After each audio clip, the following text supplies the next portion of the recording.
Hello and happy Tuesday. It is time for another top five. And tonight we got a topic suggested by my awesome co-host Jason. How you doing tonight? Not too bad. How you doing? I'm doing good. You staying what's it like over there? You staying cool? Yeah, it's not too bad. Today was not that hot. Rain was coming in, so That's right. yeah. My parents are in that part. Well, I think they're coming back today, but they've been in your part of the country, and they said, "Yeah, it's been raining like crazy.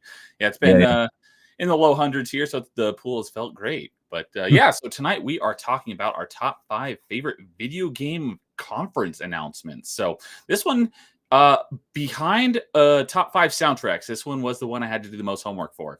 So it'll be fun to see what our picks are, and we'll bring in our guest host tonight. Unfortunately, we only have one, but we shall see How if it he goes. can. It'll be awesome, and he'll make up for the larger panels that we usually have. Maybe we'll keep it under 3 hours tonight. Yeah. We'll and with actually that, have a bite-sized episode where people will watch all of it. and with that, we got Tyler for joining us tonight. Hello, Tyler. Thanks for coming. Howdy, how we doing? Doing good. So this is my first time meeting you, so good to meet you. How did this come to be? Are you two friends or? Yeah, so I've known Jason for a number of years. Okay. We worked together at the good old Stop of Games, and we run in the same D&D group. So Awesome. Okay, and cool. and by proxy of his younger brother, I've known him longer than that because we went to the same high school. All right. Well, cool. Well, being a GameStop, I'm sure you know your stuff. So awesome. Well, thank you for joining us tonight. And let's see here. We will start off. I did come up with a couple questions. I put them in our outline because I like to start off with a couple little questions before we get into our topics, if the topic allows for it. Sometimes it doesn't. But you know, I don't even have the outline up here. Shoot, where did I put it? Yeah. It's on another window. Pretty much. What's our preferred gaming platforms? We had to choose one gaming platform. Which one are we choosing? Okay, thank you. So yeah, well, the inspiration for that was just to get a little bit of background into your gaming console family tree. So like I Mhm. grew up a Nintendo kid, and then the GameCube Xbox era, I switched over and I've been Xbox ever since. So that'll kind of give you a little bit of insight into my picks tonight. So just kind of wondering what your platform of choice is or was. Did it change at any time? Are you jack of all trades? So what's your background on your consoles? So we have a little bit of background on your choices for tonight. Okay. Yeah. Tell them how to go first. Yeah, sure. Sorry. So for me, you know, it's a really tough toss up. Like it's changed periodically throughout my life. I definitely started a Nintendo kid. Largely still use a lot of Nintendo stuff, but was very diehard Xbox for about 10 years. And I guess now I'm kind of more of a PlayStation guy, but I'm split almost equally between that and PC. But if I had to like claim an allegiance right now, I guess I'd say PlayStation. Okay, cool. Yeah, I follow the same thing. Always been a Nintendo kid. Still love Nintendo to death. Right when the PS3 came out, that's when I kind of fell off to the 360 side. Loved my 360 because the PS3 they just made some really really bad decisions.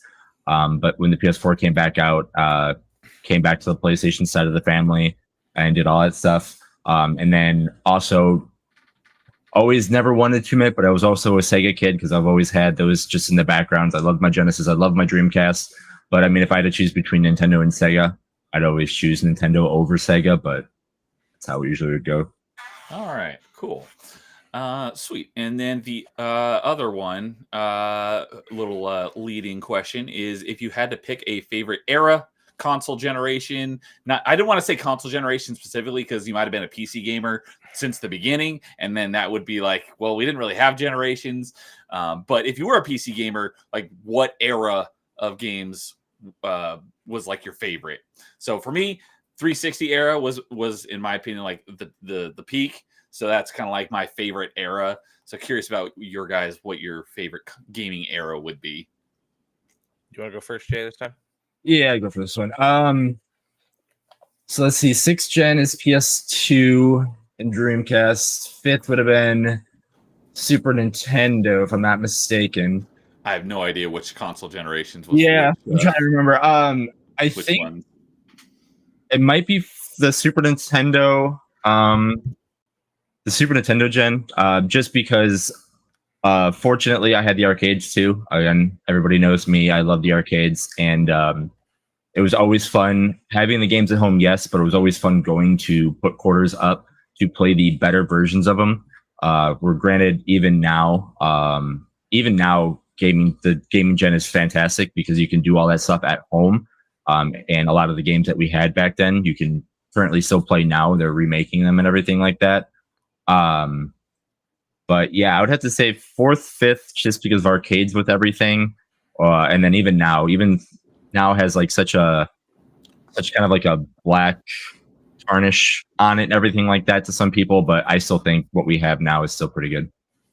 Okay. Yeah, a lot of times when I hear people talk about like their favorite console of all time, SNES gets mentioned a lot. So, So I guess mine would probably be a toss up between like your PS2 Xbox original Xbox era or 360 PS3 era.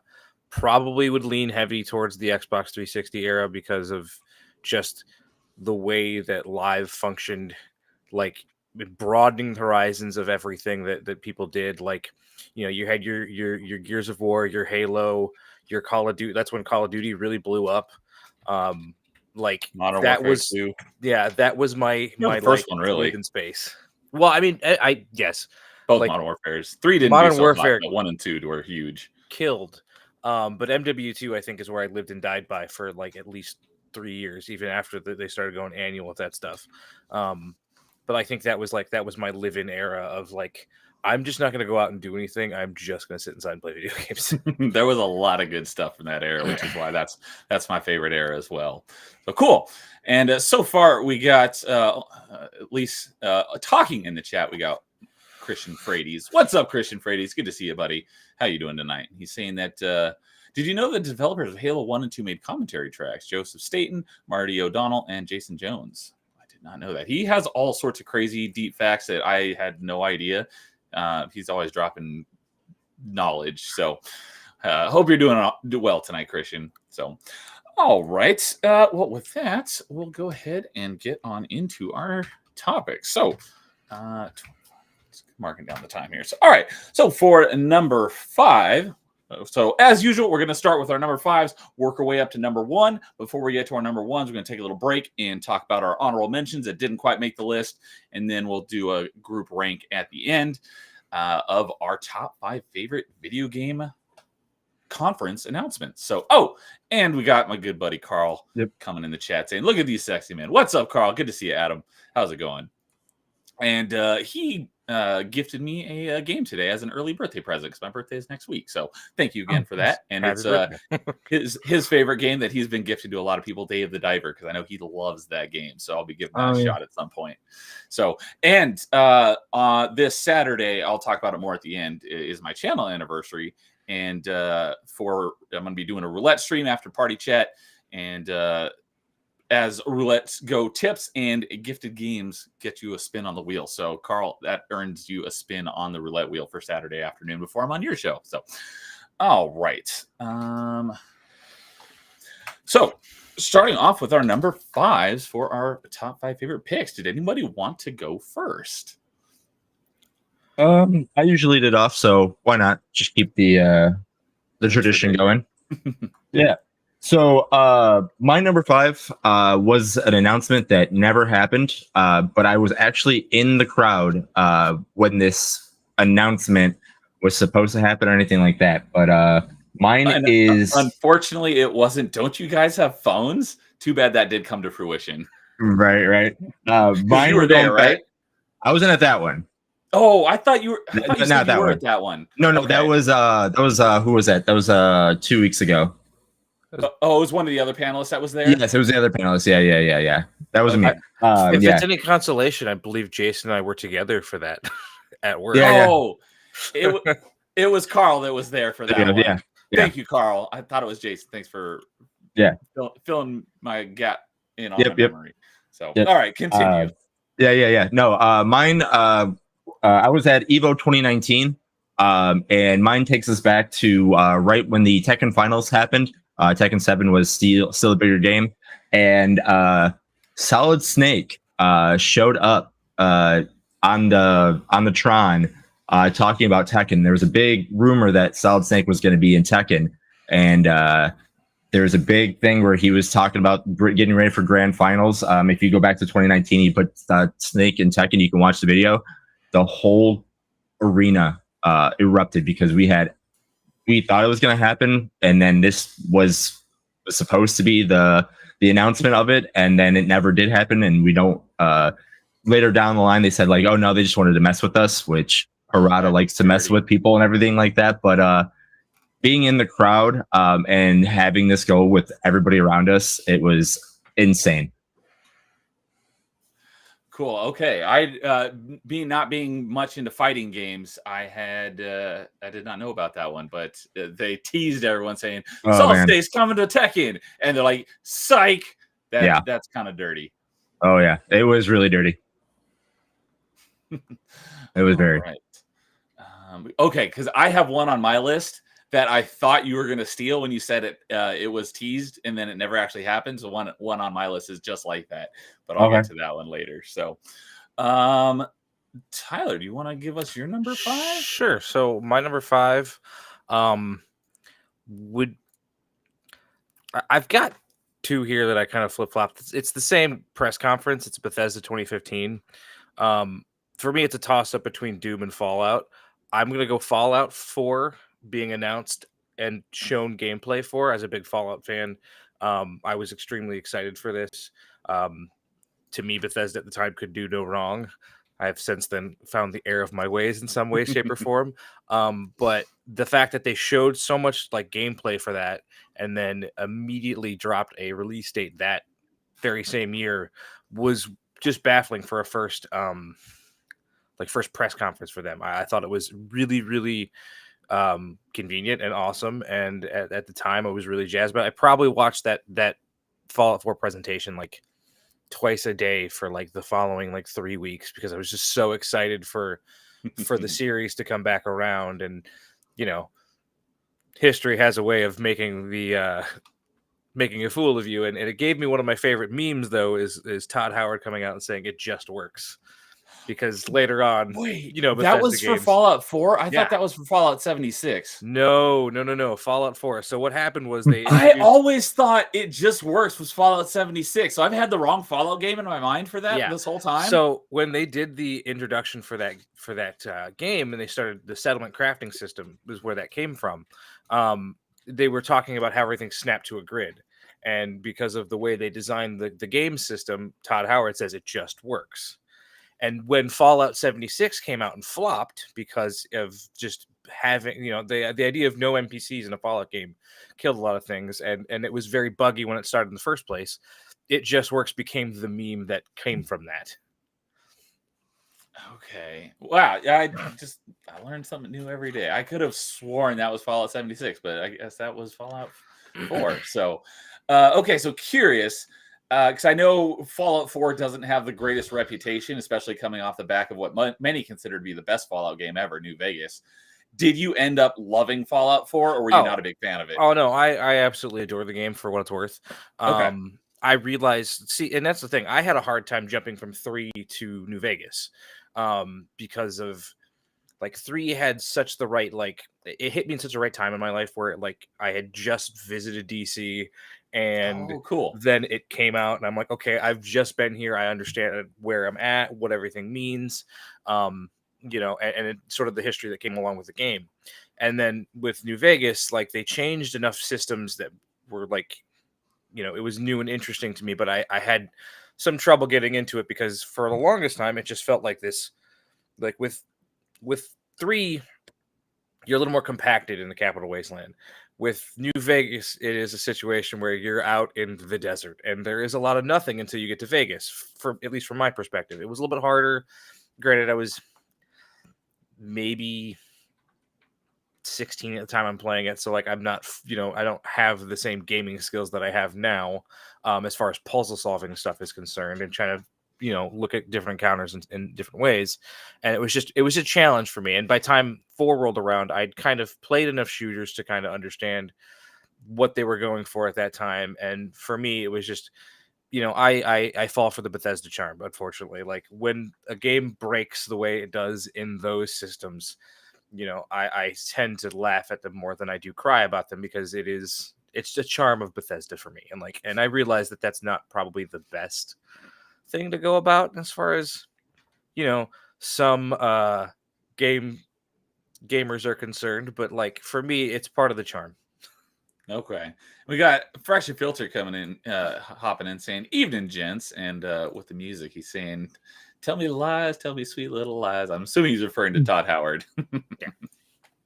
So what's up, Fracture Filter? Good to see you this evening, buddy. And I also want to shout out Dude, who is over on Rumble. I forgot to open it up at first, but I did get it up, and I do have it up, so I can see Dude now.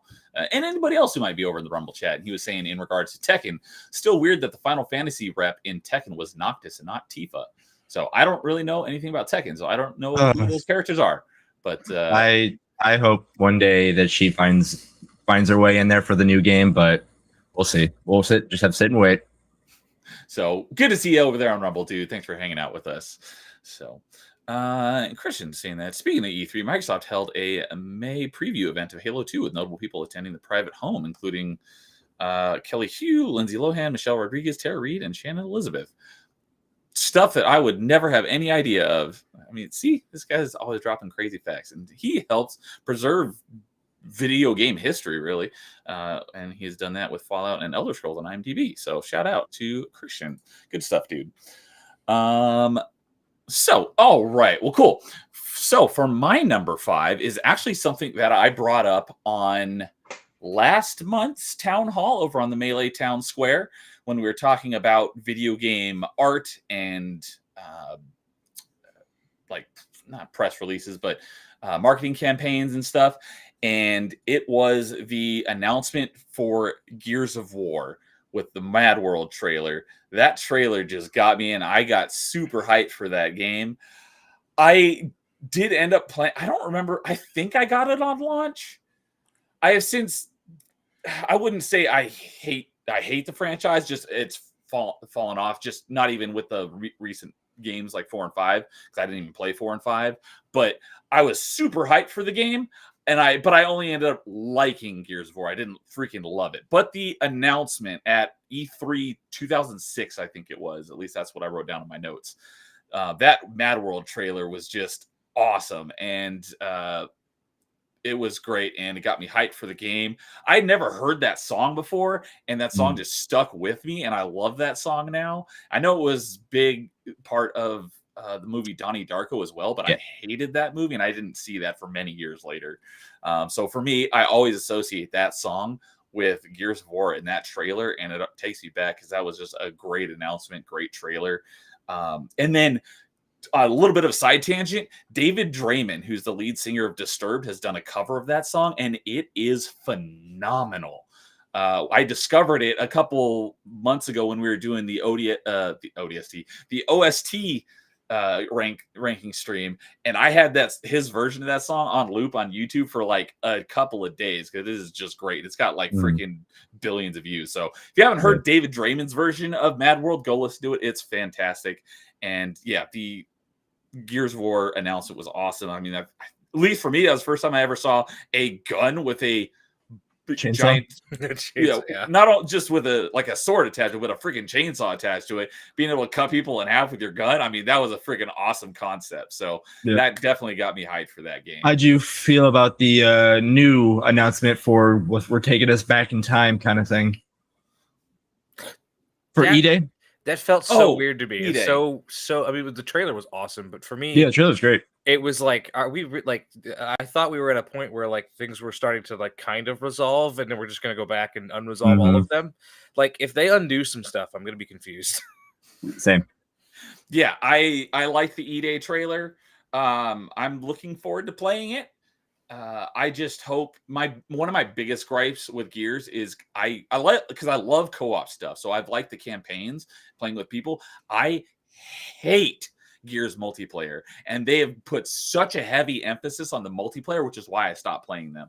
So I hope that Gears E-Day can go back to it can have a multiplayer. I just hope it's not the main focus of it. But I'm looking forward to it. I'm hoping it's good. Because I know a lot of people weren't big fans. They haven't really liked the direction it's gone with 4 and 5. Like I said, I haven't played them, so I'm just going off of like anecdotal evidence. But going back to the roots, I think it has the potential to be really, a banger. Yeah. No, I mean, we get Marcus and Dom back. Hopefully, those two bring everything back. But I'm more looking forward to the other characters. Like the Coles, and all that stuff. Like I don't know. I'm not the biggest Xbox guy when it comes to stuff. I barely turn mine on, but I'm excited to go back just to see what that's going to be like. Just because again, it's those. It feels like again when you're on the 360s, like those friends that you had in a video game. You're like, cool, I get to go back to see what these guys did instead of what we know what happened in Gears of War 3 and after kind of thing.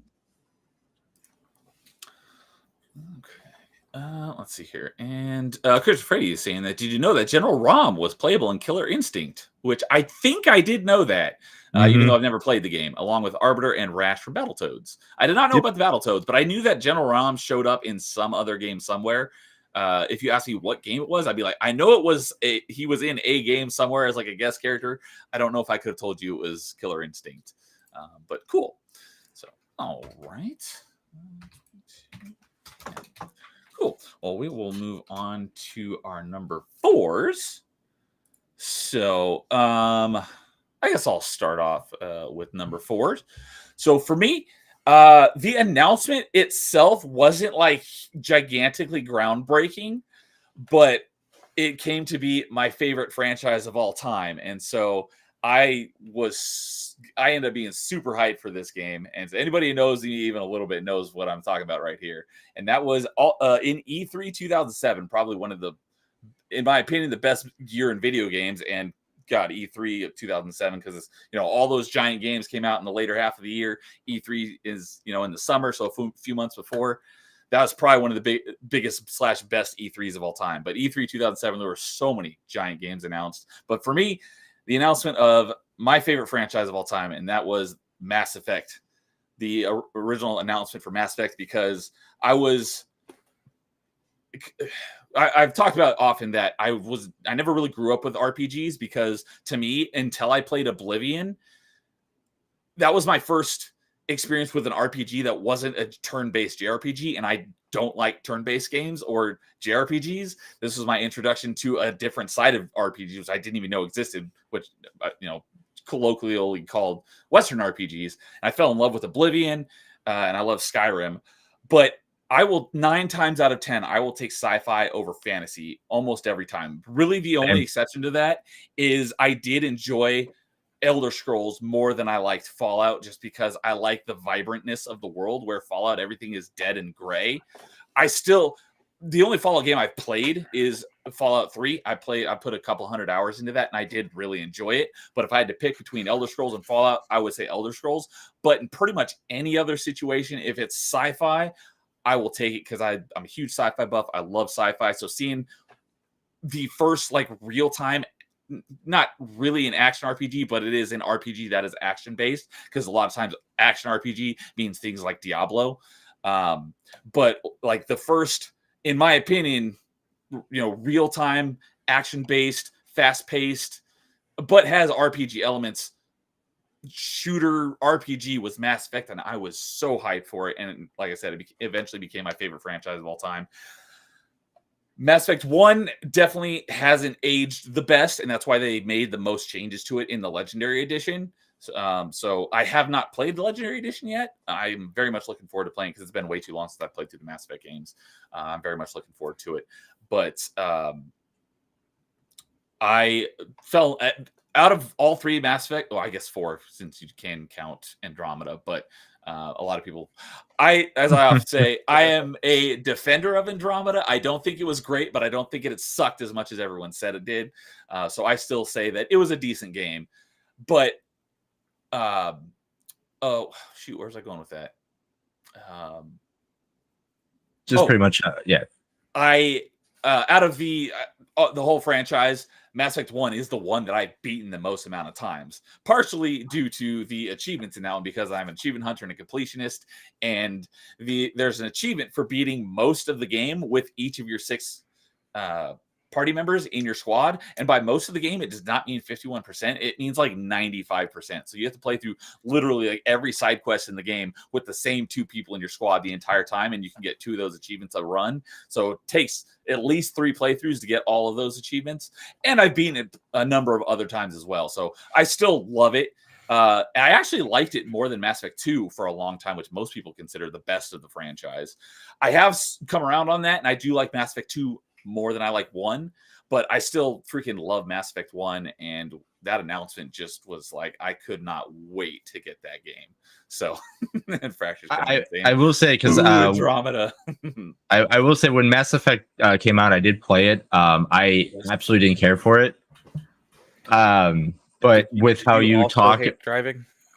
Did I say what's that? Hate driving in that the Mako. The Mako in the first game on 360 specifically. Awful.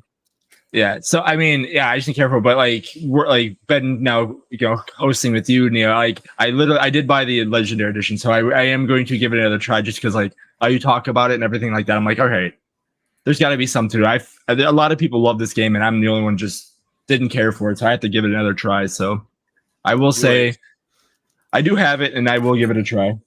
I was talking with, I haven't seen him in chat tonight, but Paul, if you're out there, I was talking with him in his Discord today, and Carl, about Mass Effect. He's like, he said, because I said something about playing Mass Effect with Carl, and Paul's like, I really need to play that game. I was like, or I just need to play Mass Effect in general. I put a gif of Shia LaBeouf, like, what are you waiting for? Do it! So, Paul, if you're out there, play Mass Effect. It's great. So, I do got to point out what Fracture's saying. Mass Effect 1 is top tier. Gameplay is a bit clunky, yes, but very excellent music. I don't, let me pull it up here if I had it. What number was game soundtracks? Did I have it in my? No, I did not put Mass Effect in my top 5 gaming soundtracks, but I think it was in my honorable mentions. But I did re-listen to all of the Mass Effect soundtracks for the top 5 gaming soundtracks, and they are great soundtracks. So yeah, and the story is fantastic. Yes, and this is the main thing I want to point out. Mass Effect 2 absolutely has way better gameplay, but the story is almost inconsequential, and Mass Effect 3 is almost more of a sequel to Mass Effect 1 than Mass Effect 2. So I do agree with you on that part. And Christian saying 2007 we had everything. Megan Fox, Transformers, Mass Effect, Halo 3, Spider-Man 3B movie, 300, TMNT, Rise of Silver Surfer Simpson, Surf's Up, Bayformers. Yeah, lots of great stuff that year, even outside of the world of video games. So, all right. So, that was my number 4. So, Tyler, you want to go next? Sure. What's your number 4? My number 4. This one I didn't have too hard of a time. It's more prevalent now as it's more recent. 2021 E3 Nintendo Metroid Dread announcement. I wouldn't call myself a fanatic of the Metroid series, but I would say I'm a pretty big fan. I've played almost all of them to completion, save for maybe the Game Boy Advance or the Game Boy. The original Game Boy one. That's Jason's favorite. That's Jason's favorite. I know. I'm aware. We've had the conversation. We did top 5 favorite gaming franchises on our last episode of top 5, and Metroid is my number 2. It would have been in my top 5 for sure, I think. If you would also include the Prime games in that whole thing. Oh, absolutely. Absolutely just amazing. So it was funny. I was actually, because of the fact that this is past the point where there was actual in conference, in person with audience stuff for Nintendo. This is one of those directs where there's no audience reactions. So I was watching some reactions of the Easy Allies and stuff like that. And it's funny watching some of those reactions back because they talk about how they assumed that because it came off the tails of Prime 4 being kind of mentioned again and hey, we're working on it still. But here's another Metroid game. And then everyone that I saw was like, "Oh, they're remaking Fusion, and then they're like, "Nah, dude, Metroid 5," and like that's great, and I thought it was awesome because it had been what at this point 19 years since our first original 2D Metroid. Like you could say Samus 'cause Returns coming prior out to because Dread it was Fusion, and that Yeah. was GBA, and I think they came out like the same week as Prime did, or Yeah. very close Yeah. to it. In Mhm. what was that, 2004? 2002. I want to say it was 2000. Oh, No, it's 2002. 2002. Wow, I didn't realize it was that big of a gap between Fusion and Dread. 19 years or something like that.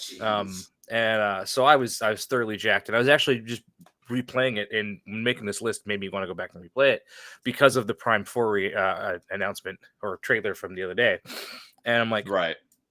okay, I'm playing through this game again. I'm just getting sucked back into it, and like I'm like, this is one of the best games I've ever played in my entire life. It is just the atmosphere is perfect, the music's perfect, just how smooth it is now in by today's standards. Like you obviously couldn't get that back in the day. But it's just it's a phenomenal game through and through, and I was through the roof the second it came out. I remember when pre-orders went up at GameStop, I texted Jason. I was like, "Hey, make sure I get one of these. If there's extra special editions and there's not one, like put it aside. I will be there. Do not screw me on this because I need this game."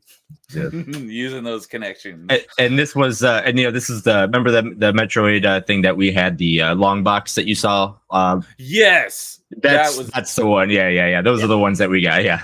I'll have it sitting Yeah, over on the shelf right now. Yeah. That's it. Yeah, a lot of us have them all. Yeah. Jason and I think it was Dude also had it, and they were showing it Yeah, off Dude. on our top 5 Yeah, Dude. franchises last episode. So And I was like, oh, that's a dope box. yeah, and just kind of jump back to that mention of everyone who's assumed it was going to be a remake of the a Fusion. I think they're going to do a similar thing that they've done with Pokemon tends to go on like a new game remake. I think now instead of getting a Fusion remake, even though it would work time wise, I think they're going to remake Super. With the current company, I think is what their next goal. Because I went back and played Super. As much as I love the game, it does feel dated in comparison. Yeah, Like, it's a great the idea game. that GBA had the control structure of Super Nintendo, like even if you play Super Metroid, it feels slow. It's still a great game. It could definitely use a little bit of a facelift. I would definitely agree with you there. And I have no basis for that theory. That's just my own running. Like I want that to happen. Okay, nice. Yeah. Shoot, what was I gonna say? Oh, yeah. I saw a tweet today, or maybe it was yesterday, and it was asking which announcement were you more hyped for, the Metroid Prime 4 or Dread announcement?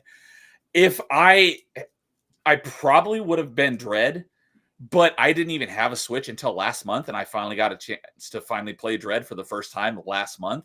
So for me, as much as I was excited to play it, I knew I wasn't going to be playing it for a very long time, so it was not very high on my list. So for me, the answer to that question was Prime 4 because I will be able to play it as soon as it comes out. But I finally got a chance to play Dread for the first time last month, and it was great. One of the best looking 2D Metroidvanias I've ever played. And Metroidvania, as most of you guys know, Tyler might not know since this is our first time meeting, but Metroidvania is my thing. It's like my genre of speciality.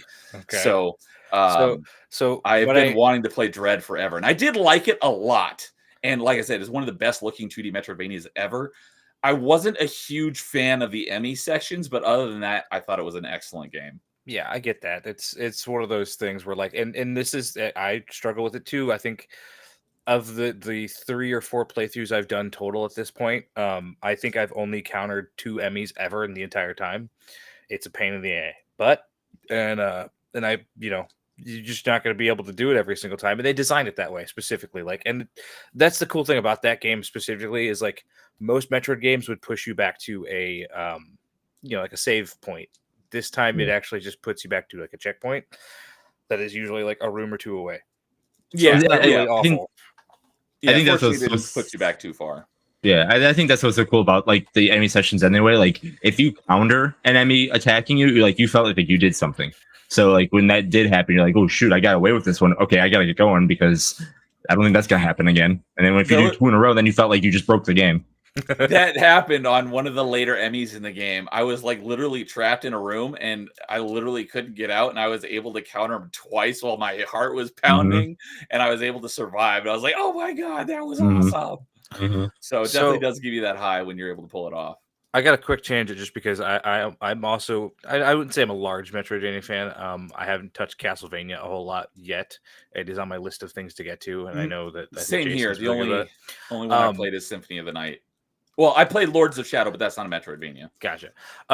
So Hollow Knight, have you played that? I have put in a good number of hours, not a decent. I put in about 10 hours into the game, and every time I play it, I'm like, I do not enjoy this, and I have to push myself to play it. I'm not a fan of Hollow Knight. I It's will play through it in its entirety and get 100% completion at some point. I just have zero desire to because I have not liked what I've played so far. fair enough. I enjoyed it thoroughly. It's just it is a lot harder than your typical like. It is a Souls like Metroidvania, if I want to put that in perspective. No, it definitely is. That's not the reason why I don't like it, because there have been other Souls-like Metroidvanias that I have really liked. Like probably one of my favorite Souls-likes, because I haven't played like actual Souls-likes. I've played like an hour of Dark Souls, the original one, via Dark Souls Remastered, Mhm. but I haven't played any of the others. I haven't played the only actual 3D Souls-like I've played through it in its entirety is Fallen Order, and that's almost like a baby's first Souls like, because it's nowhere near as like difficult as most Souls likes. Right. But I have played a number of 2D Souls likes, and of the 2D Souls like Metroidvanias I've played, my favorite, just going off the top of my head, the one that pops into my head at first was Blasphemous. I really like Blasphemous. Okay. I have not played 2 yet, but I'm very much looking forward to playing it. But I'll yeah, look if you like Metroidvanias, our very first episode, given that my thing is Metroidvanias, the very first episode of Top 5 was Metroidvanias. We've done a second part as well with a second group of panelists who wanted to rank their top 5 Metroidvanias as well. So if you haven't listened to those, I'd highly recommend them. Okay. Lots of great picks in there, especially with a lot of the guys that I'm connected with. We have our own, like a pretty active Metroidvania community on an Xbox Discord. And there's a lot of mentions in some of those of games a lot of people haven't even heard of that are really good. So I recommend going and checking those out if you haven't. But yeah, Dread, great pick. Christian saying that speaking of Metroid, I helped Jennifer Hale's IMDb bio. This guy with IMDb preserving history. Although I'm not sure I understand the connection with Jennifer Hale. Has she ever had any connection with Metroid? Was she supposed to be Samus? The only game that Samus ever has spoken was Right. Other M, right? I think. Did Hang on. she voice? I don't even. I don't know. vaguely remember Other M. I remember not hating it like most people did, but maybe she voiced her in that one. Let's see here. Yeah. Metroid Other M. Yeah, no, she does the again, while not speaking roles, she does the grunting and like noises for Samus. Yep, he's Really? Samus in Metroid Prime, like that whole series. I did not know that. That because Jennifer Hale's one of my favorite voice actresses. She's awesome. So that just gives her another notch up, because Jennifer Hale's voice, Samus' vocal effects. I did not know that. See, always dropping awesome notes. So thank you for that, Christian Frades. You just put another, just bumped Jennifer Hale up on my favorite list of voice actors even more so. And I did, Carl saying that she voiced in Other M. I did just look it up, and the person who voiced Samus in Other M was Jessica Aaron Martin, who I've never heard of before. So cool. All right. Let's see where my notes go. I'm jumping around. So, all right, Jason, what is your number 4? All right. So my number 4, we're going way back. We're going back to E3 1995 as far back as we're going. Dang. I wondered if you were going to put this. I really did. So that's great. So doing some research. It's kind of, most of mine are like mid 2000s and on, because I never, basically the way to view most of these conferences before then was like G4, which was on cable, which I didn't have until basically college. So I didn't see a lot of this stuff when it was new. So, and looking up, a lot of this stuff was before Mhm. like anybody recorded it. So it was difficult to find stuff pre 2000 on YouTube for like Yeah. E3 and video game announcements. So I'm very interested to hear what you have to say. Like this is like if anybody has never heard this story or ever seen this, there's awesome things you can watch on YouTube about it. But yeah, we go back to E3 95, which I believe is the first actual E3. I can't remember the exact when it became E3, but I know it was like the consumer like it was anyway. We're going back to 95. Yeah, something like that. But anyway, the Sega Saturn had its gigantic big coming out party saying like, hey, they had a Saturn Day, which was 4 months, 4 months later down the line. They're showing like all this stuff about Sega Saturn this, all this. And then right after they get done showing it, they say, at certain Toys R Us and electronic boutiques, we are launching the Sega Saturn today. So a shadow drop without really internet. We're shadow dropping the Sega Saturn today at a total of $399. They shadow dropped a console? They shadow dropped the console. Holy snap. Yeah. I did not know that. But then the next press conference, right afterwards, it was Sony's turn. Sony was they were talking about all their stuff, and then they were talking about how they're bringing the PlayStation over to America, to North America, because it's all been over in Japan right now, just not over here. I can't remember the gentleman's name that was part of Sony at the time. They just talked. Thank you. He literally comes up on stage to talk about the PlayStation. Just says $299 and walks off stage. And just that's a pretty baller move. Yes, and then just sell this. The Saturn never recovered after that in North America because PlayStation had all this extra stuff going for it. It was $100 cheaper, and yeah, it was insane. Think of a shadow drop console. I'm like, oh, that's awesome. I get a console possibly. I can go possibly get one today. But then your competitor goes, oh no, we're gonna make it $100 cheaper because you're silly to launch it today. When there wasn't a big online, presence or anything like that. So the people that they're shadow dropping into, internet was still dial up. Yeah, and then the other thing too with the Sega Saturn is like they didn't promise like the Walmarts, the Best Buys, like all the other retailers. So all the retailers were ticked off that they couldn't get their hands on the shadow drop system. So when they did get their hands on it, they didn't want to sell it. They'd rather just work with Sony to get as many as they want and then sell it for that price. So it was pretty much the insanity of a shadow drop and then the death of the Sega Saturn all in one, like really like 4 hours almost. It felt like.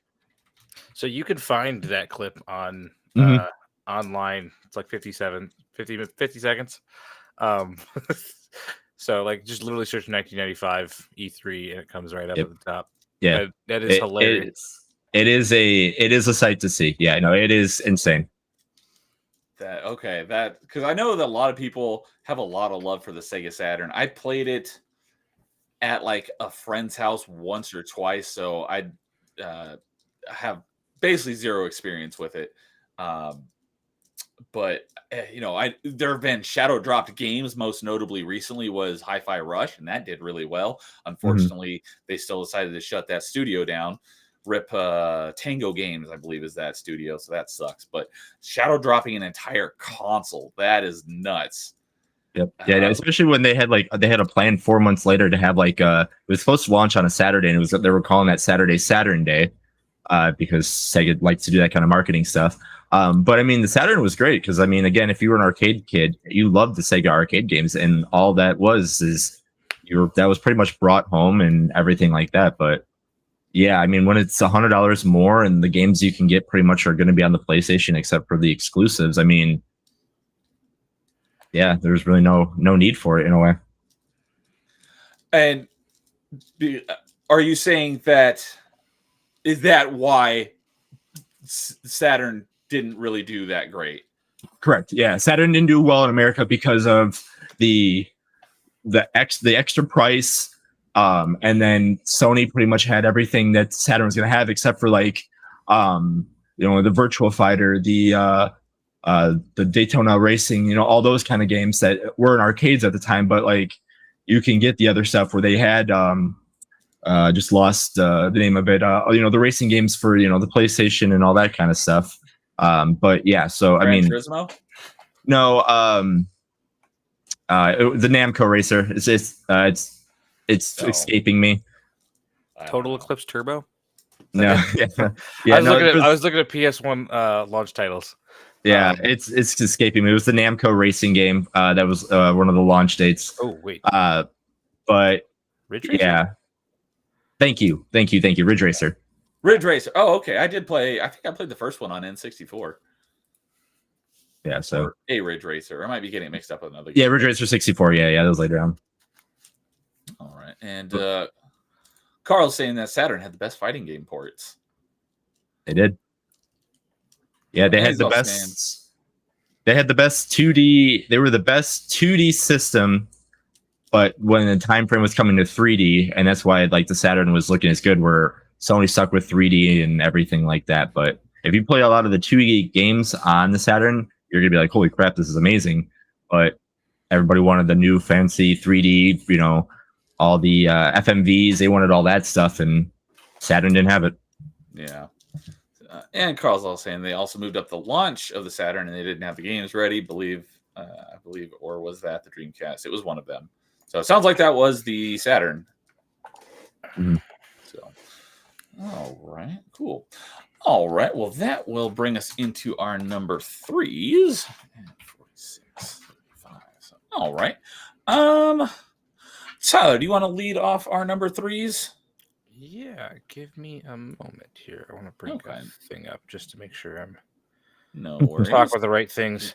So for me, number 3 I have, and this was kind of before my time of actually like watching things consistently on TV. I think it was 9 at the time, 9 or 10 the time that this was announced. So I was just starting to watch stuff on G4 during the summer. But 2004 E3, Nintendo announces the DS. And it's that Reggie comes out, and this is also Reggie's first, like, basically I would say that when Reggie introduced himself, hey, I'm here to change things. I'm here to make sure that we're here to make good games. And I think from then on, he kind of changed the persona of Nintendo as far as at trade shows are concerned.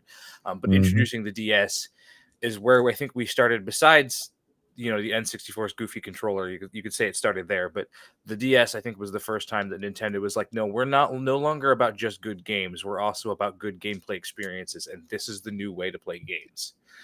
The dual screen, like, hey, you can write on the one or use the stylus and whatever. And while it gave some funky control factors to some other games that you're used to playing with, like, D-pads and whatnot, like, you look at a system that changed, besides maybe the Wii, that changed the landscaping of handheld gaming, which they were already doing with the Game Boy and stuff like that.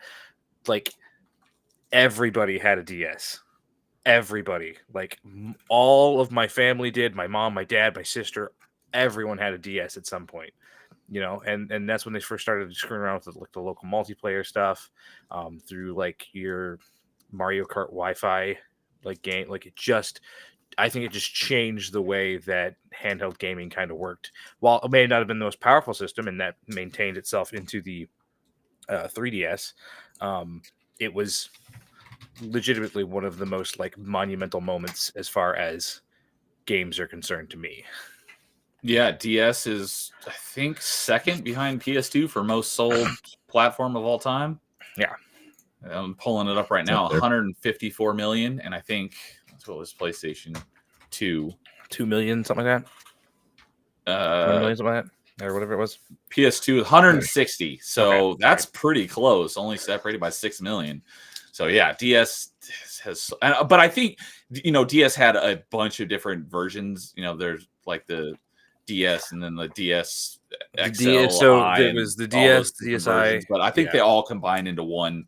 That they all count towards that number, but still sold a lot, and yeah, it was very popular. The fact that I could walk into any one of my friends' homes and there was one somewhere, like just like the PlayStation 2 at the time, around the same time, you could walk into damn near anyone's house and see one. You can walk into anyone's house. Hey, you got a DS? Oh, sure, absolutely.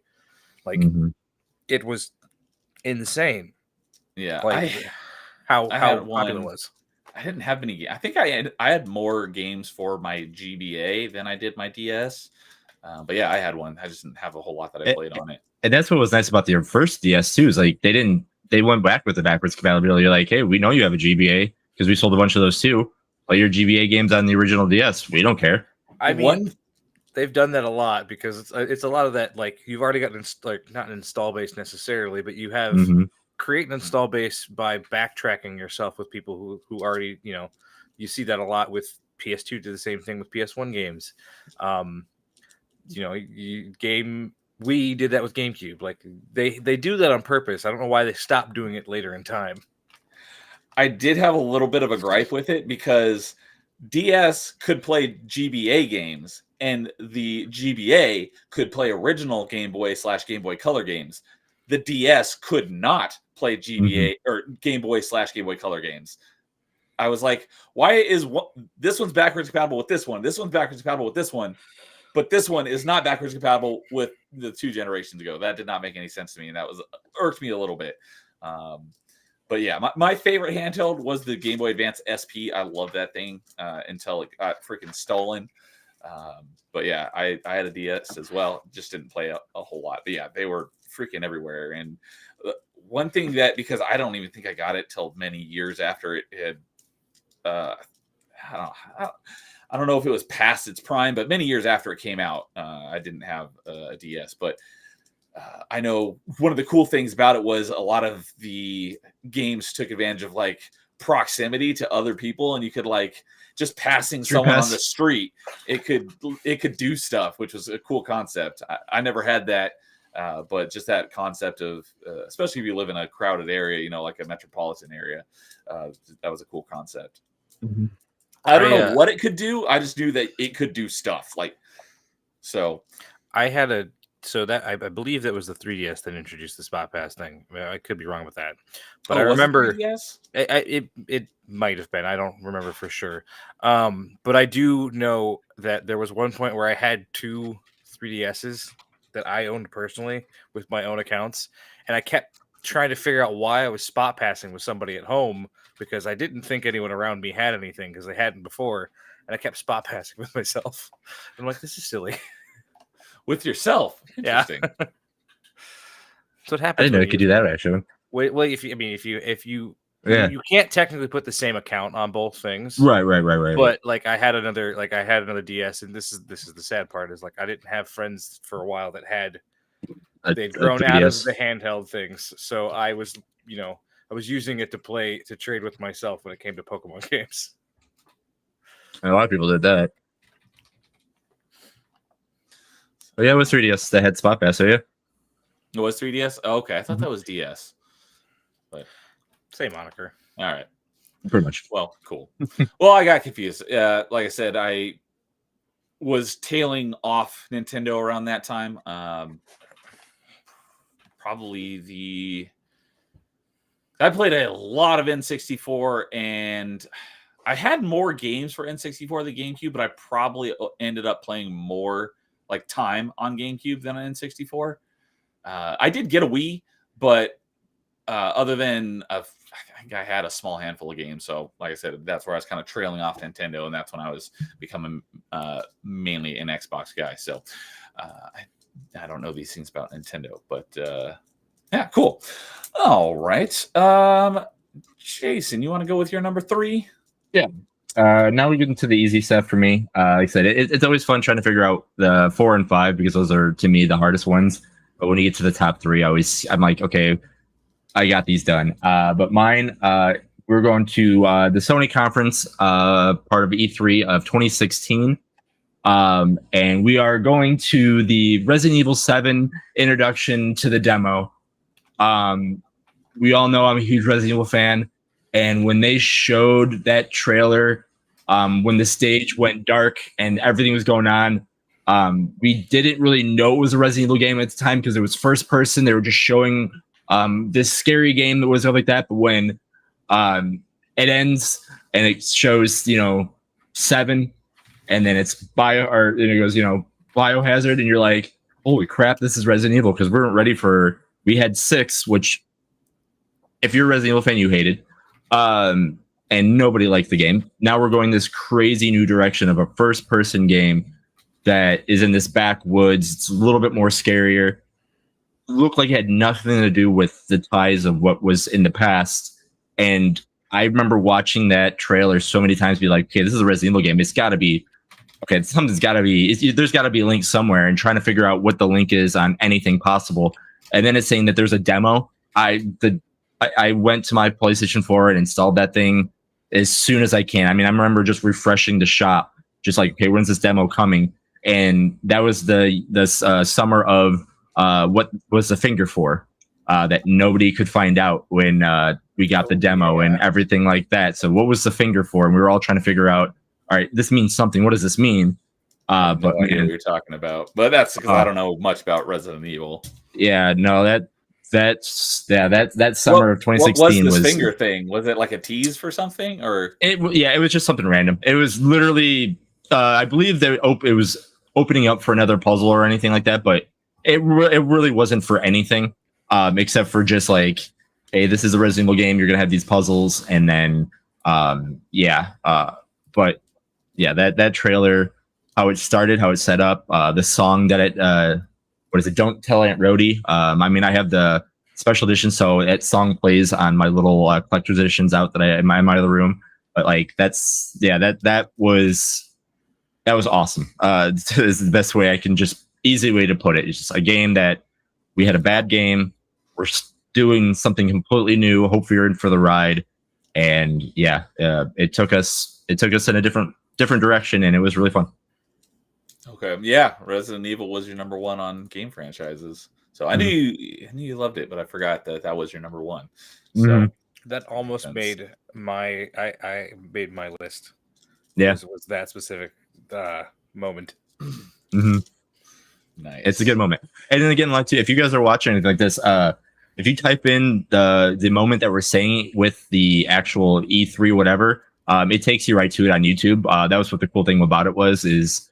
I write these down. I'm like, oh, cool. I just type in this, and it takes you right to them, and it shows you all these awesome trailers, awesome moments, and they're definitely worth a good 1-2 minutes if you are interested in watching some lot of fun, things. Cool. All right. Well, for me, my number 3 is one that I've talked about on a number of streams, including some of our top 5s. And this was not from an E3. This was from something that I didn't even know what the conference was called until I was looking for it for the stream. And that was Space World 2000. Okay. Do you know what? I'm assuming if you know what Space World is, you probably know where I'm going with this. I have my guesses, but I'm gonna let you go in case I'm wrong. I make a fool of myself. So at this time, if you were to ask me what my favorite franchise of all time was at this time, it probably would have been Zelda. So being a huge Zelda fan, I loved Ocarina of Time and Majora's Mask. Space World 2000, we got the first look at our next-gen GameCube Zelda game, which was Link and Ganondorf fighting in this dark castle. And looking at it now, it doesn't look very good. But back in 2000, it was freaking mind-blowing. When you're going from polygonal graphics to this truly looked next-gen. And I was so hyped for whatever this next Zelda game was going to be.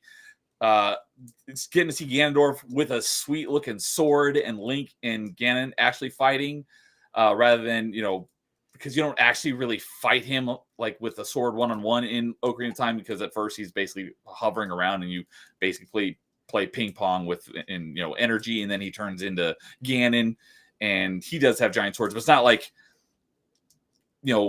similar in size with swords. There was no fight like that in Ocarina of Time. So seeing them having like an actual like sword duel in this next generation graphics looked awesome, and I was so hyped and so excited for this. I know I've mentioned this on our top 5 Zelda games. So, and it was like I said, it was just a tech demo because they didn't have anything, at least not publicly available, to what the next Zelda game was. Just like, hey, this is what it's going to look like, and I could not wait for that game to come out. That was probably my most anticipated game at that time, probably Yeah. ever. So, And yeah, I was did- super excited for that. Didn't we get Wind Waker right after that? Yep. And I'm going to get into that on our number twos. But yes, we got the look at what the next Zelda game is going to be, and then we got Wind Waker, and I was completely deflated. So I have come around on. I did only play Wind Waker once on GameCube. Apparently, the Wii U version is much better because they addressed a lot of my gripes with it. For a long time, I did not like Wind Waker. I've even without having played it since, I have come back around on it, and I don't really have any, like I said, I haven't played the Wii U version, but I've heard that it does address my issues, so I would have no problem going back and playing the Wii U version again. And is that on Switch? Did they port that one to Switch, or is that one of the ones that everyone's hoping that they do? Yeah, don't think they did yet. not currently. You have to have a Wii U for it, unfortunately. Okay. If it does come to Switch, I'll probably buy it and play it again. But yeah, I was not a huge fan of Wind Waker. So it did not make my top 5. Sorry, Kay. I haven't seen her tonight, but yeah, Melee Kay, that's her favorite Zelda. And she was on her top 5 Zeldas as well. And she loves Wind Waker. But so that was probably our first argument from back when I started my channel, was the day I had them on for the first time for like my first or second open mic. And that earlier in the day just happened to be on Twitter, and I said something about Wind Waker, and she got all up in arms about it. I'm like, all right, we're talking about this tonight on open mic. And so that was kind of where our frenemy relationship started. So shout out to you, Melee K. You're awesome. Yep, you got the Wind Waker hate, and then I got the Smash Brothers. Ooh, I missed this. What happened? That was our top 5 Mario games, and yeah, that was a pretty big one. I just said that Smash Brothers Ultimate's the better Smash Brothers. Oh, and yeah. Melee K's favorite is Smash Bros. Thank you. I'm not It's got everyone. Melee K's favorite is Melee from GameCube. So they were arguing about that for about 20 minutes. And I clipped that segment as a video. Yeah. I think I saw some of it. I didn't watch the whole thing. Yeah, I just say Ultimate's the best. So if you want to, because I don't have very many videos on my channel, it's almost all live streams. But if you go to videos, there's not very many of them. You can find that argument between Jason and Kay on Smash Bros. It was great. So, all right, that will wrap it up for our number 2s, and then that'll wrap it up on our number 3s. So that'll lead us into our number 2s. So since I alluded to it, I guess I'll start off with number 2s. I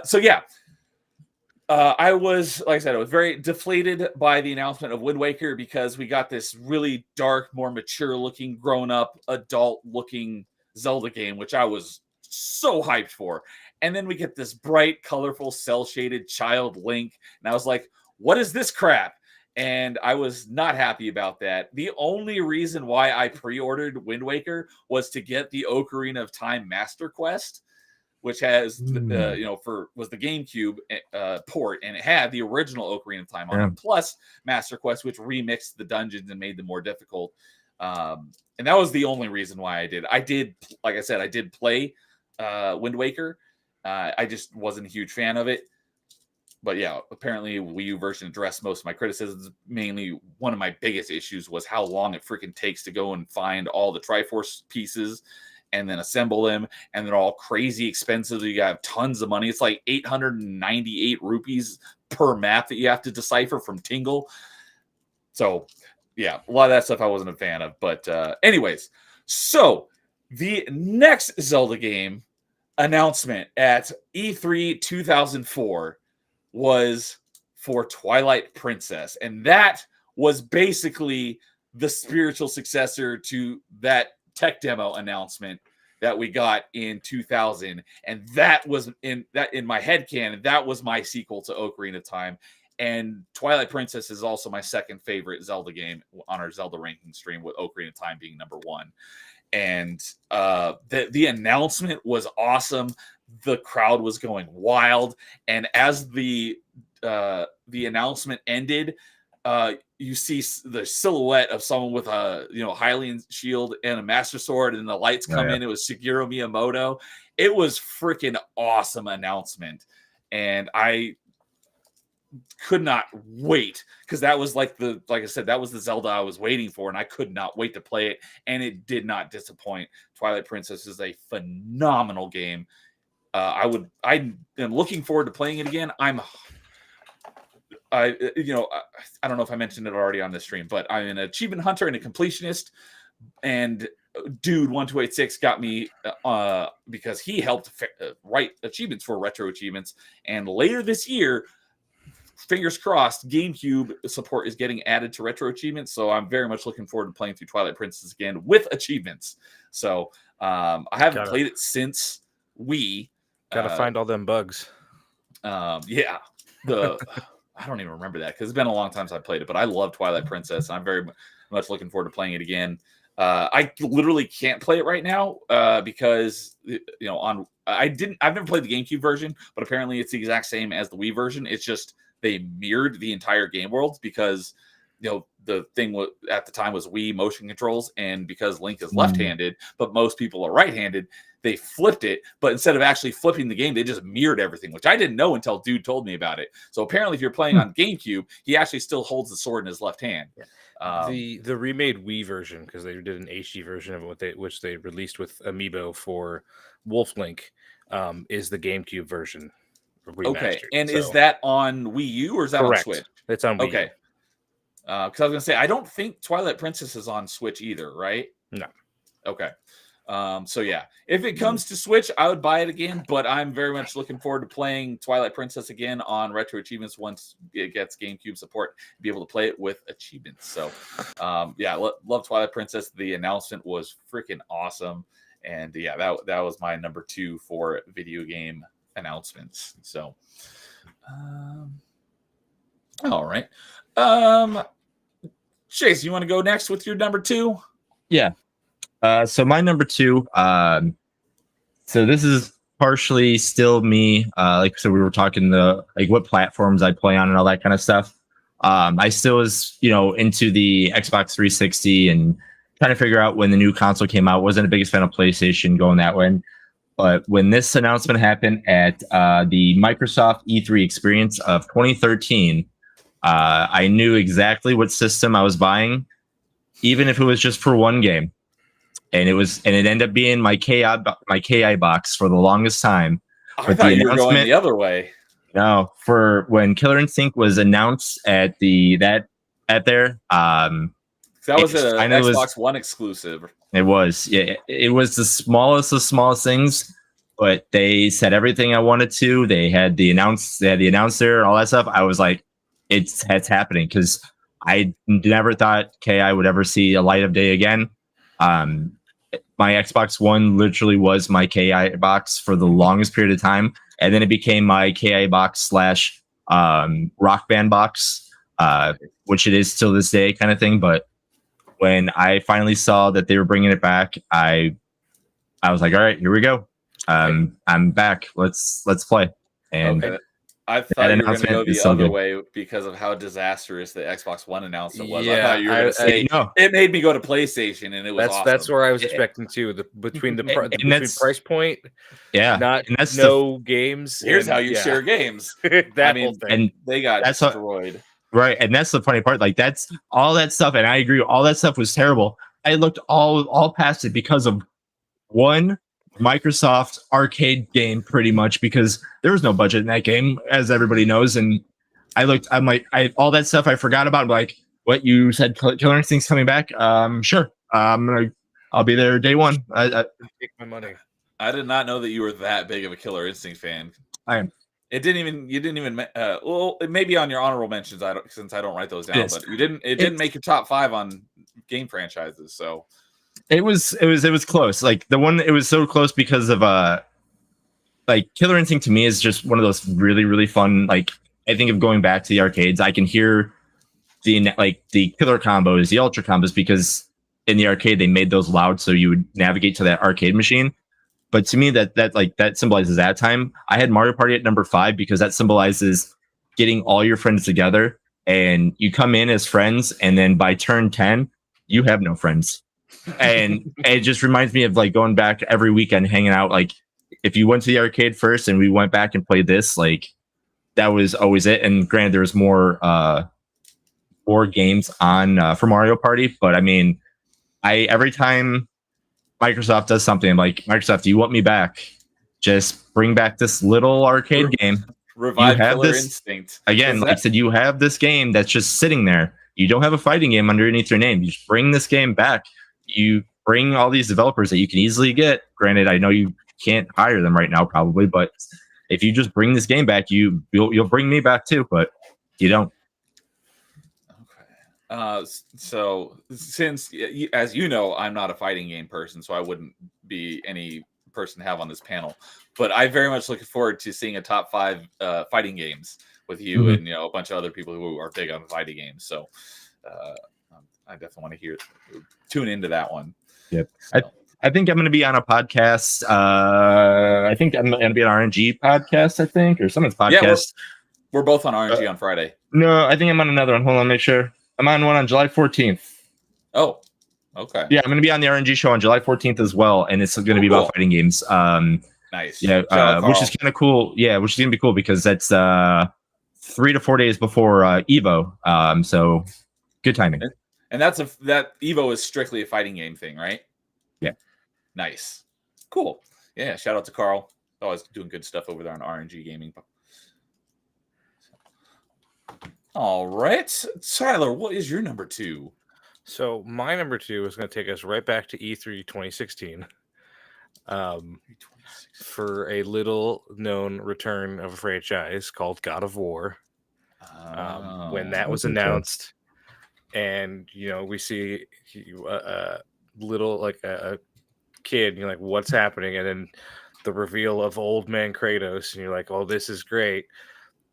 What are they going to do with this franchise and this character? He's got a kid now. Like, what is happening? Because we're so used to old, angry, hate the gods Kratos, and then this is supposed to be some sort of subdued, father figure. You're like, can this be done well? And flash forward 2 years to 2018 when it comes out, and you're like, okay, yeah, yeah, it could be done really well. Yeah, it I've was not played. Yeah, I've I'm not- a big God of War fan. Sorry, big God of War fan, and seeing that come out and like just the evolution of the character in such a way, way that like kind of hits certain tones on a familial level for me at least, was very heartthrobby. Nice. Yeah, I have not played any of the God of War games, given that I've never owned a PlayStation and they were PlayStation exclusives. I always wanted to, though, because I love hack and slash games. So I'm hoping at some point I'll get the ability to play the old ones. I know a lot of them are on, or some of the old like PS1 or like I said, I don't know the franchise, so I don't know what platforms they were on. PS2. But I think that they're on Retro Achievement, so I could definitely play some of the older ones through that. I'll do that at some point. And for me on the God of War stuff too, like I didn't care for the first the ones that were on the PS2, just because of the whole like Tyler was saying, like I hated the character of Kratos being like, I'm just this really angry, I'm gonna scream at everybody kind of guy. But when I saw the one where they remade it for the PS4, and I was like, oh, this character actually feels like he's got a little more depth. to 'em. And I was like, when I played it, this is just how I looked at it. Like I know I'm wrong. But when I played the one that was on the PS4, I was like, okay, it was insane. It was absolutely insane on what they did to that game. I think for me, they hit at the right time.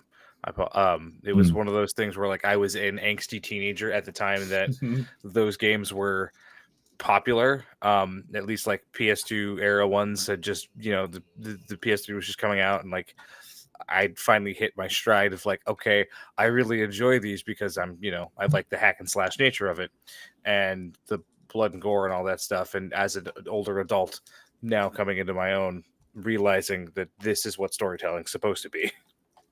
I don't think I've ever asked you, like, how would you on the PS2 era, like between God of War, like, did you care for the Devil May Cry games?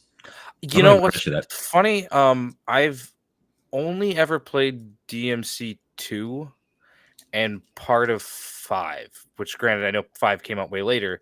I'm sure I would love them, honestly. I've never gotten around to playing them.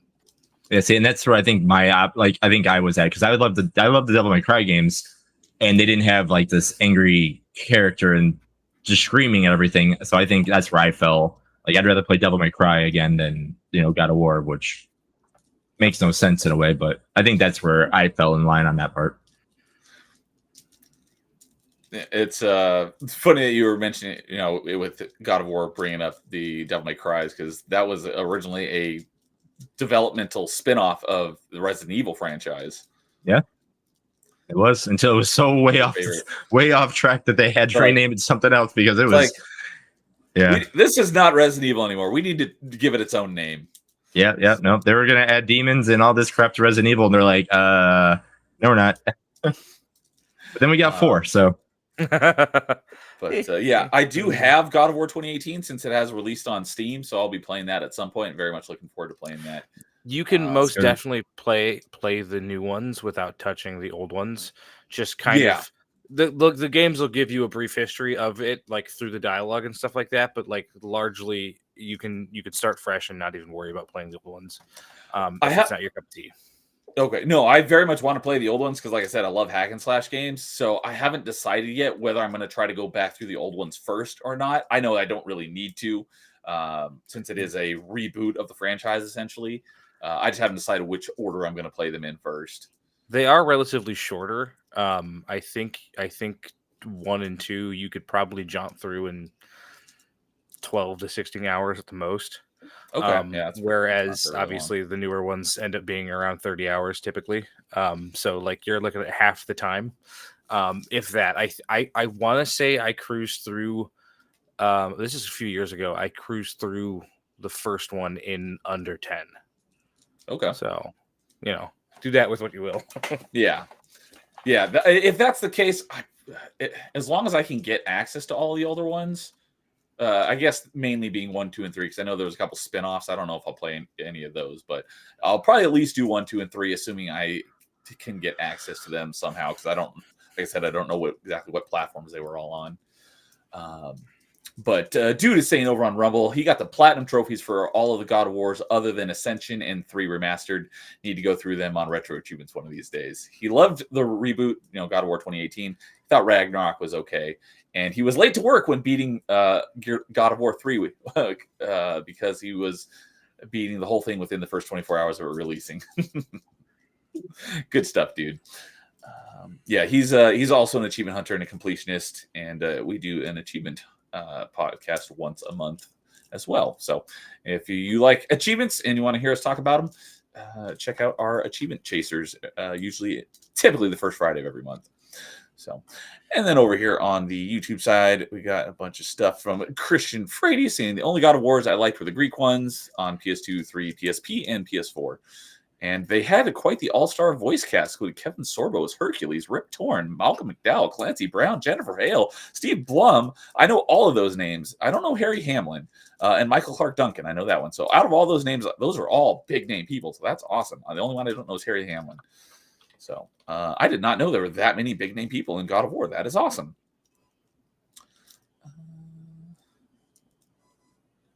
And he's saying that Devil May Cry wasn't the only game that spun off from a prototype of Resident Evil 4. Haunting Ground also counts. I've never even heard of that one. But thank you for always enlightening us with these awesome tidbit factoids. So always good for some great information. So keep it up, Christian. You are awesome with that stuff. So, okay. Does that wrap up number 2s? That's number 2s. Okay. As I say, according to my notes, it looks like we've got all our number 2s. So before we get into our number 1s, we will go into our honorable mentions. What didn't quite make the list? So Jason, you want to go first on this one? I got 5 of them because for this I had only 8, but then 2 of them are recent ones, so I'll leave those for last. But one of mine was the Nintendo 2004 with Twilight Princess.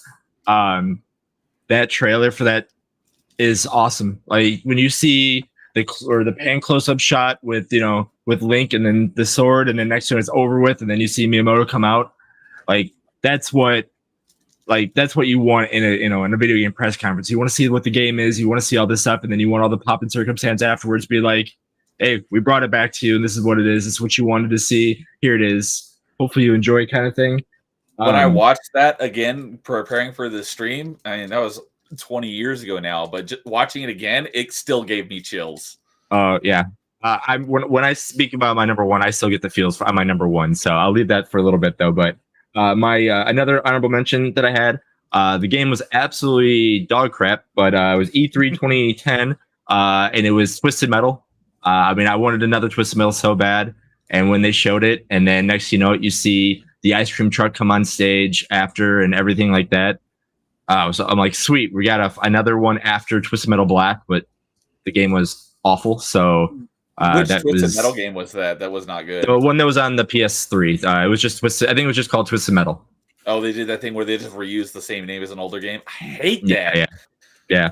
And it really didn't have any like characters. Like it was almost like a gang war kind of thing. So like you can be like you were the car names instead of like each character name kind of thing. And I don't know. It didn't do very well. Another one of mine. Great announcement. It had a great announcement. Fantastic announcement. Another one, Microsoft E3 2017, when they showed Dragon Ball Z Fighter for the first time. That was, I mean, that's everything that you wanted to see. Like, if you're a Dragon Ball fan, you're like, oh, cool, I wanted a fighting game. Like, the art style to this, like, its Arc System Works, and it looked too good to be true. And then the last two actually came from Summer Game Fest this year. No, the first one was actually at the Summer Game Fest show, 2024, and that was the announcement of Terry Bogard and Mai going to be the first ever guest characters in a Street Fighter game. They are obviously characters from the SNK side, from King of Fighters and all that stuff, but they're actually going to be characters in the game, and how they announced them into the game was awesome. And again, as a fighting game person, never thinking that, you know, Street Fighter would always bring in characters, and if they needed to do something, they'll do a different game. But now we actually have characters coming into the world that is Street Fighter, is awesome. And then the last one, this one was very, very close to my number 5. I think number 5 stayed on there because I was at the event when it happened, but it was the Nintendo Direct of 2024. And that is the announcement of the Marvel vs. Capcom is back with the collection. That's another one of those games that I never thought was ever going to be remade, just because of the licensings and all that stuff. I mean, that is one of those 1 in a million chances. A great video you can watch, and he's great with fighting games if you are into those too, is if you watch Maximilian's reaction to when that happens. I mean, I'm not as crazy overboard there, but I mean, I had those same feelings because it was one of those things that we never thought could happen again. We thought that game was done, that franchise was over. The only time that game would ever come back is if us fans wanted to create something for, you know, Marvel 3 or for anything else. But we thought that franchise was dead after Infinite because of how bad it was and who took over and, you know, everything that the game meant. But now that it's finally back, we don't know if it means there's a new one coming out. Obviously, we're excited to play the collection again, and I mean, it's just a collection of the older games. So I mean, it was one of those, like, my eyes just like, your heart doesn't stop. You're like, wait a second, and like you skip a beat for a second, like, is this thing actually true? And then it happens, you're like, you don't know what to do. Yeah, you try to find something to grab on, and you're like, no, this isn't true. And then it is. You're like, okay. And then I can't wait to play the older games. And again, it's an older collection. I mean, I can right now go on, you know, Fightcade, and I can play all these older games, but to have them actually take the time and be like, hey, no, for the fans, we're gonna make this collection for you guys to see what it does is awesome. Yeah, hopefully it does a better job of a classic remaster than the recent Battlefront collection. Yes. Yes.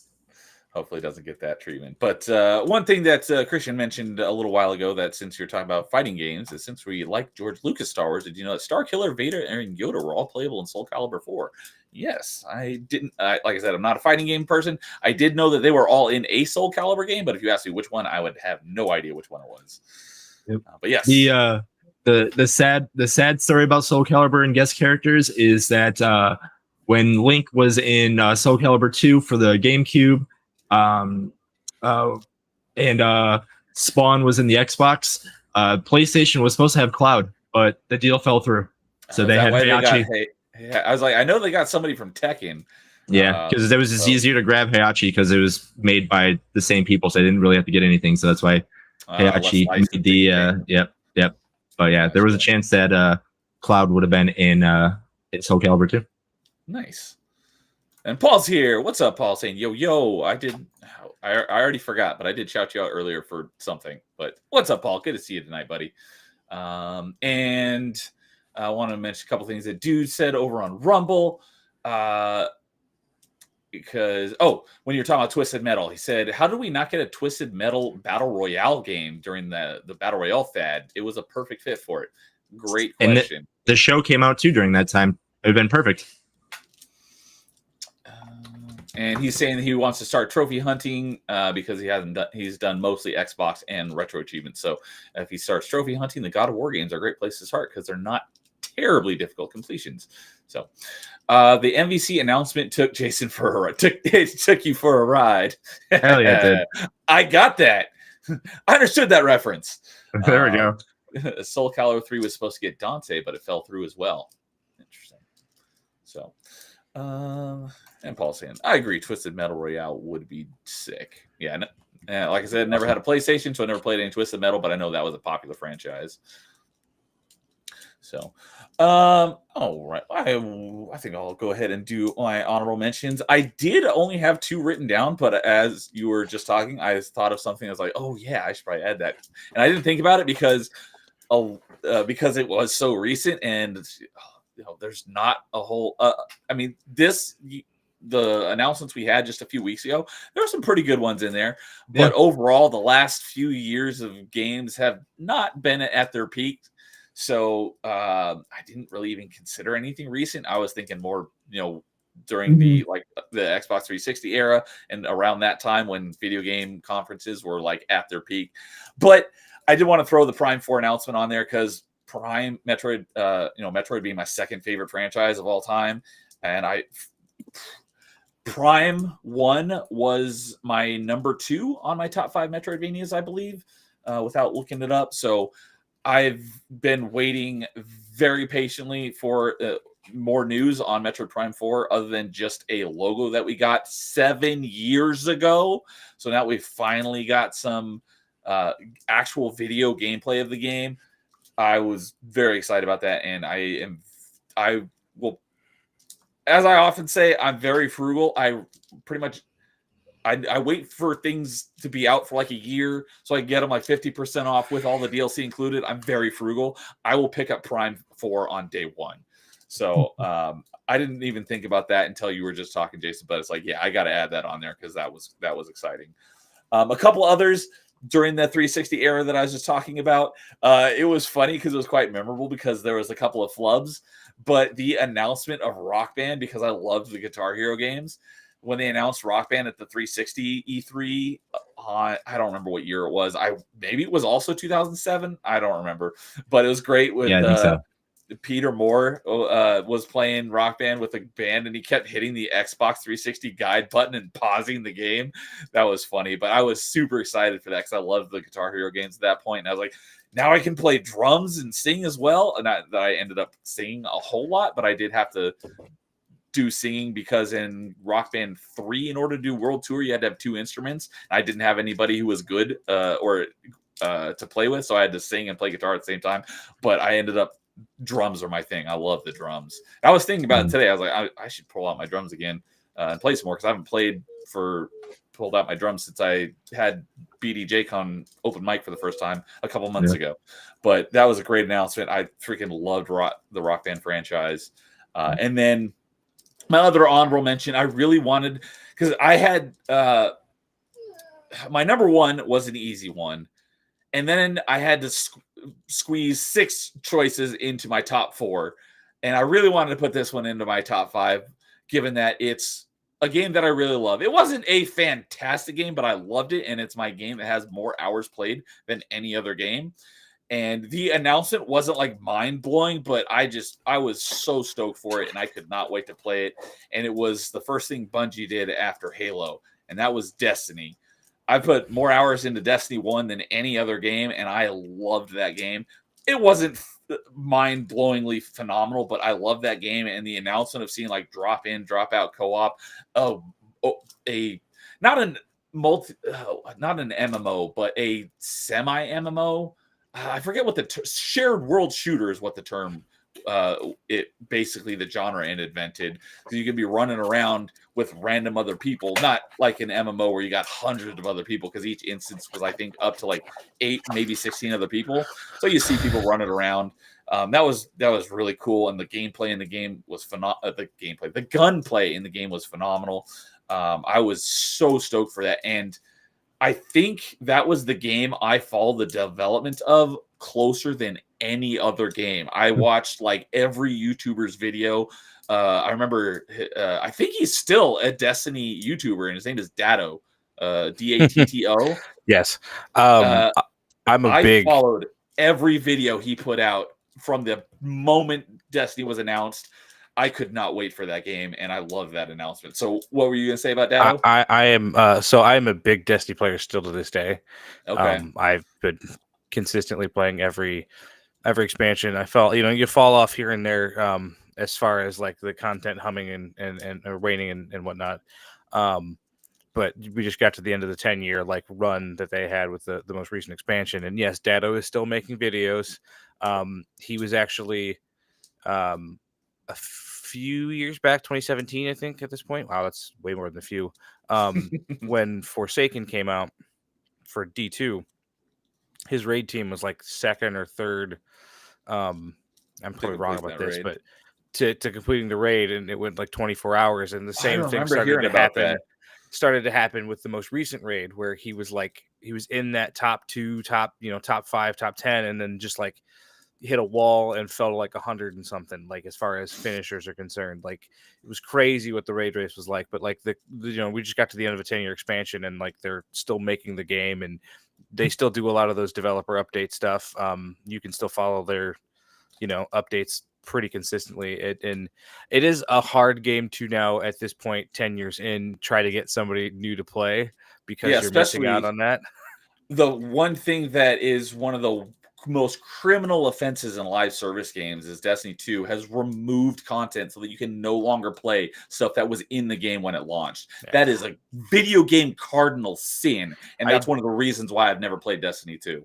I do think they'll add it back here in the next couple of years. I think at one point, and largely I think it'll come down to whether or not they maintain the Destiny 2 moniker, or if they drop it entirely and just call it Destiny overall again, or if they do a quote unquote D3, which has where I think they'll either start fresh and make it so that you don't have to play everything else. And I know that's hard to do from a narrative standpoint, but I think they've hit a point now where they could do that with the big boss of the last 10 years being non-existent. And I think now it's more intentional to drop in and be like, hey, you're a guardian. This is the world state we're in right now. Go do stuff. Whether or not they maintain that, like largely what it comes down to is it's hard narratively to follow with missing all of that content to play through. But it's also hard to tell people, even from a perspective of they've stopped cutting content out, like to the point where like there are, I think, 4 expansions that you could play now before the final shape that are still in the game. It is really hard to convince somebody to go back and play 5 expansions worth of content to get up to date with the new one. Like it's just difficult to do in general because of the fact that there's just so much behind it. Like it's not I understand that. I would say situation. If I'm going to start, like I said, I've never played Destiny 2. If I was to play it, I want to start from the beginning and play through everything up to the current stuff. I know that's not everyone. Yeah. That would be a huge time sink. I totally get that. And I know that's not for everyone, but that's what I would want to do. So maybe they could pull off something like World of Warcraft Classic. Maybe they could do like a Destiny 2 Classic sort of thing. I would be down with it for that, because I mean, and they've done some of that too, because they've brought some raids from D1 into D2 and made it what it is. And I would absolutely love, because there's still content that's in D1 that you can't, like I can't play on my PC. I have to boot my Xbox up to play it. And like there are a handful of raids that my friends and I will jump back into and play with by and large a worse product because of the quality of life improvements they have to the overall gunplay and gameplay of the game. So it's one of those things that I wish they would backtrack and kind of get some of that stuff in it, but it's really hard to say like, hey, you need to allocate all of this manpower that you're currently making the next thing on to go back and make it so that I can play the stuff that I already purchased again. Like, I get it on both sides. Yeah. So, because Destiny 2 is cross-platform, right? I could be on Xbox, play with a PC person and a PlayStation person. Obviously, Destiny 1 is not the case. You could transfer your save from, because it originally launched on 360 and PS3. You could transfer your save from 360 up to Xbox One and PS3 up to PS4, but you couldn't cross-platform save or cross-platform game with each other. Correct. So yeah, if you go back to Destiny 1, you got to play on whatever your platform is, and only people on that platform. And that wasn't even introduced until, I want to say, the expansion Shadowkeep, I think, was the first one where you got the cross. No, sorry, it was either Shadowkeep or Beyond Light. That's right. It wasn't originally. They had to add that in. That's right. Yeah, and obviously Destiny 1 wasn't even on PC. They didn't have a PC version until Destiny 2. So I know that's how a lot of people prefer to play.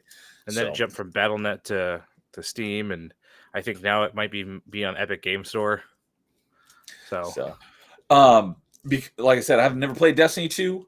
I could potentially be convinced to play it. If what you're saying is true, like they do add that old stuff back, I would definitely be more inclined to do it. I have such a gigantic backlog. I don't know when I ever would get around to it, but I might be able to be convinced. But the only reason I play it is because I got in early enough with the beta and stuck with it the entire time that I'm now in.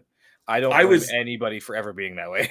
I was that way with Destiny 1. I got in the beta and I was like, I love this. And I could not wait to play it. And like I said, it's my single game with the most hours in it. And that was on 360/Xbox One. What platform did you play Destiny 1 on? Xbox One. I started. Okay. I was a launch Xbox One purchaser, I guess, because Xbox was my thing. That's where my ecosystem was. It just made the most sense to me at the time. It was before I had a PS3, before I even had a PS4. When I played through the old God of War games back on that, I had to play it on a buddy's Xbox or a PlayStation.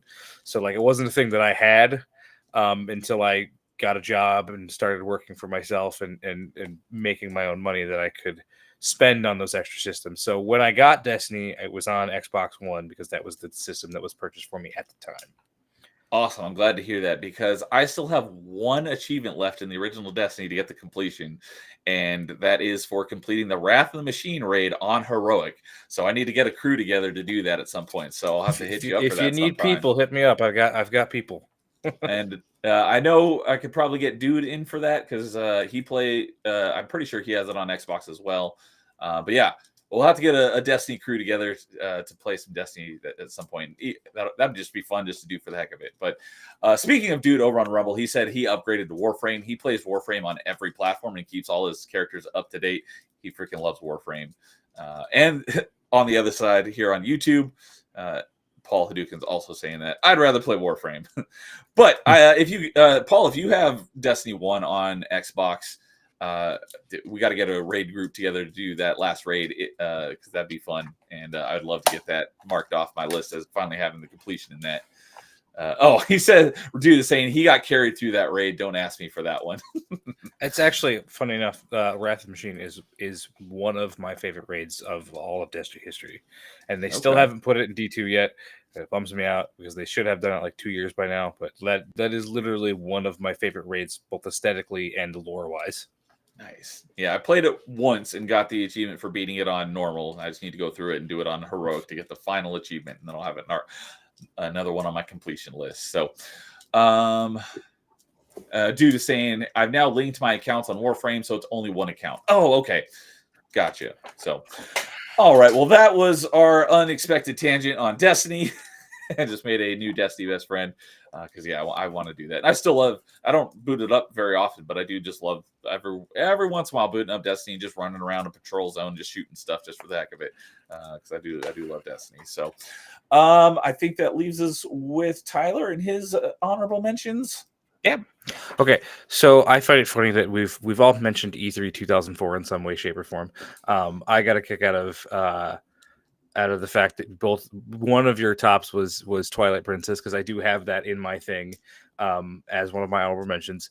It was funny to me because I went back and watched that press conference yesterday, and they showed the gameplay from Twilight Princess, and it's clearly got the Wii thing going on, because at the time they were announcing it as a launch title for the Wii U, for the Revolution at the time. Oh, what would that's become the right. Wii. Because it was one of those things that launched on both the GameCube and the Wii at the same time. So I that was in one of my lists. If we were doing a top 10, it would be definitely there. And I brought it up during my mention of the DS, but Reggie's first time showing up was in sort of changing the face of Nintendo publicly, makes my honorable mention list just because of that moment alone. And everybody loves Reggie, My body is ready. So that was that. I have E3 2016 once again. This time not for God of War, but for Marvel Spider-Man, and RE7. Like I'm a big RE fan too. Okay. But that not nearly as much as Jason. I am a giant Spider-Man fan, and that game was perfect. Everything about that game, that the way it was previewed, everything they showed me, I was in on the ground floor, and I continue to be. I think We're the sequel talking was PlayStation. yes, for PlayStation. Spider-Man, right? Yeah. Okay. It's I'm curious on how you like the sequel. The sequel left me lacking a little bit. They set up a lot of things that have yet to pay off narratively.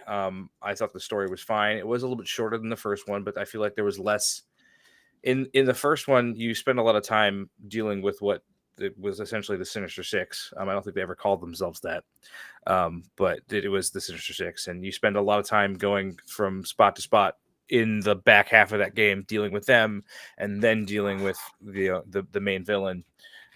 Which again, narratively, I loved how they set that up. With Doc Ock. Spoilers for a game that came out 6 years ago. That's another one that I do look forward to playing since it is on Steam.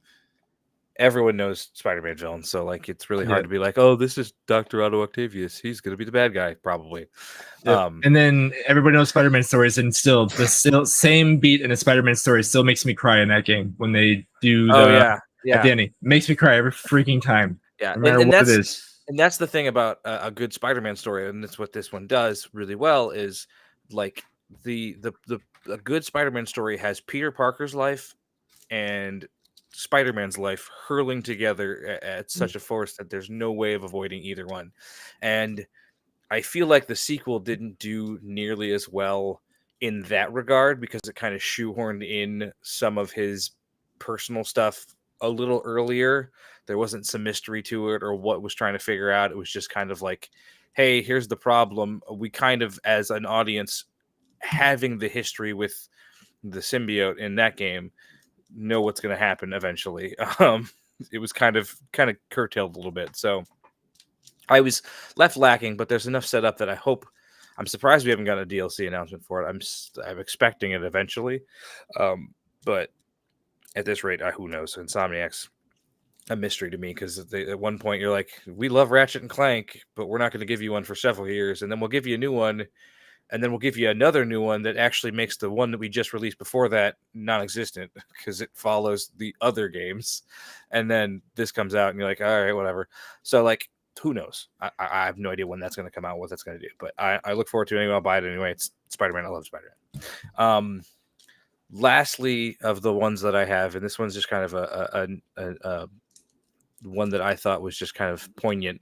E3 2006, Sony announces the price point of the PS3 at, what was it, $499, or was it $399? Yeah, it was $499. It was $499. Which immediately put Xbox in the lead for the rest of the console generation at the get-go. I thought it was like something crazy, like $699. No, one of the models was. I think one of the models. The one that we know today is the backwards compatible one, the big box backwards compatible one. That one was a little bit more, but like if you wanted a PS3, it was minimum $500. Yeah, and it also had to do with hard drive size. I think an 80 gig was the $500 one, and then 160 gig was like $600 to $700 Yeah, that's nuts. just to buy. And that was with no games. There was no tie-in games at the time, unless they had like a PlayStation like I thing or something. I don't remember. I was too young at the time, but I remember when they announced that, and then Xbox came in with a bunch of launch titles, being like, "Hey, this is what our 360 is going to cost." And then, obviously they had the Red Ring of Death thing occur a few years later, but that didn't stop where that console generation was already headed. And with the way that Halo carried on, the way that Gears carried on, it helped the system live. And Live obviously blew up, like I was saying earlier, with that being my favorite era of gaming.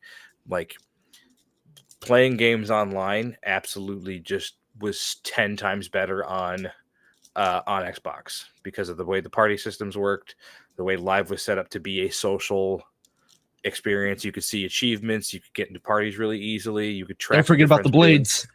That was good organization just in general. But now you look at the Xbox, it's a little rough, in my opinion. I did a video. I clipped a part out of an open mic stream back in like August or September. Wow, it's almost a year ago now. After the latest dashboard update, I think it's one of the few videos I have on my channel, and it's titled like the new Xbox dashboard is mostly terrible. And yeah, it's funny to me that they had an okay system going on with the blades, and then by time the everybody Xbox loves the 360 blades ended, it was this weird boxy thing that is different than like it was. They got so close to the Xbox One before getting there, and I remember being like, "This is gross."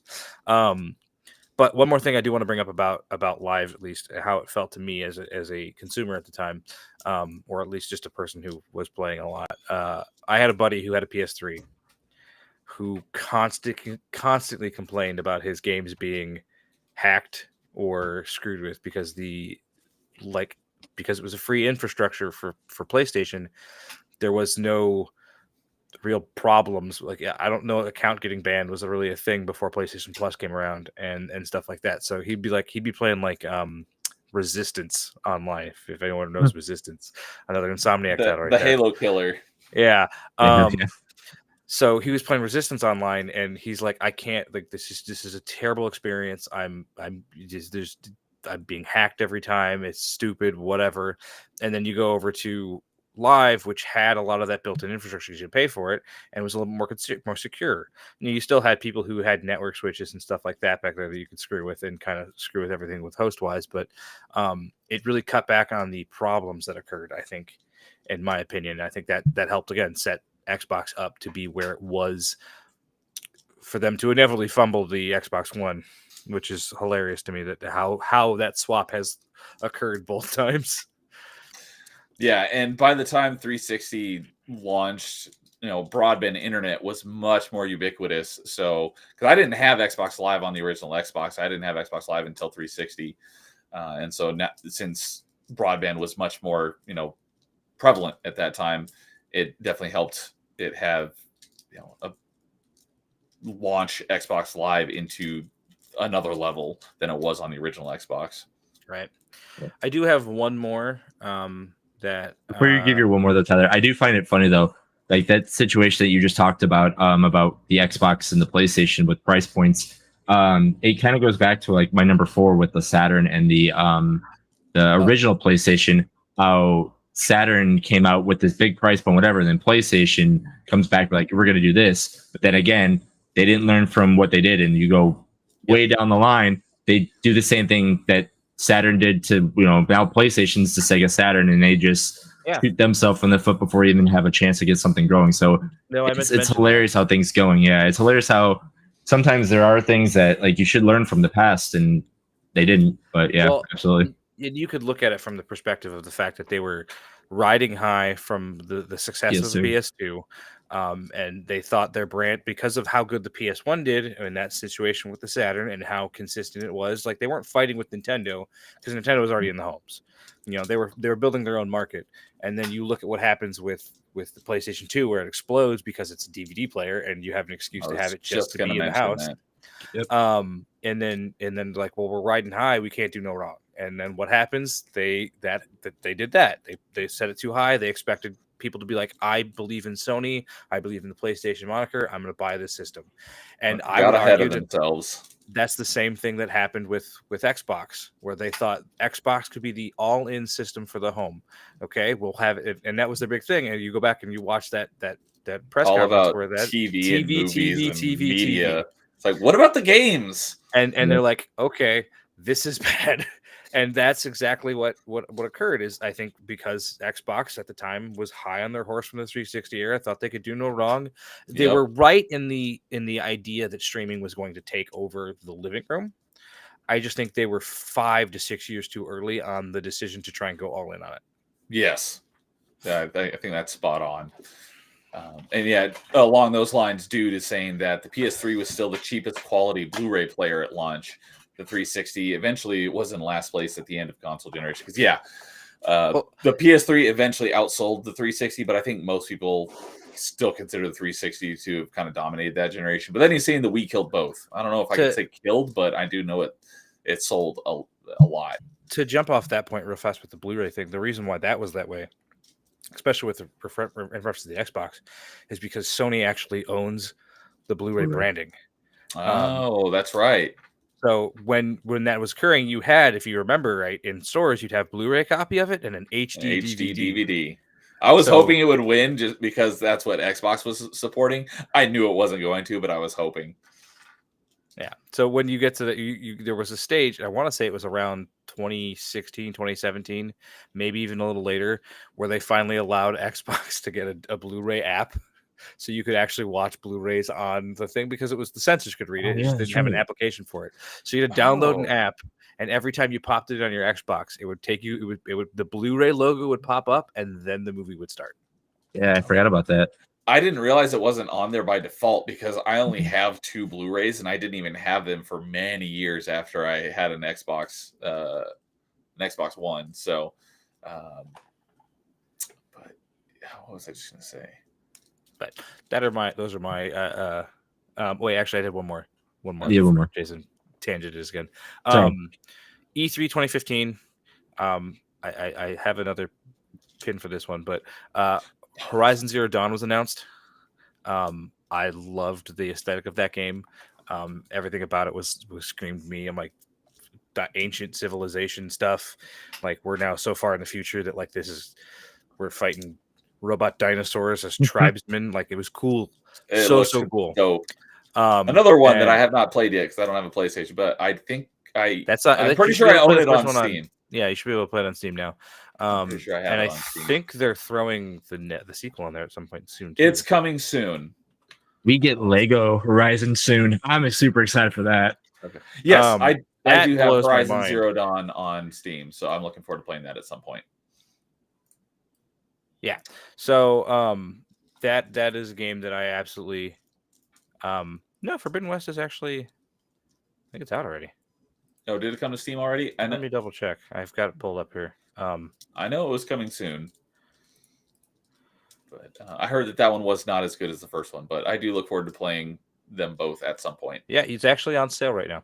20% off. Nice. For the complete edition, so that comes with the DLC. It's very good. Sweet. Both very good games. It wasn't. I would agree. Yes, it wasn't as good as the first one, but it's kind of hard to like.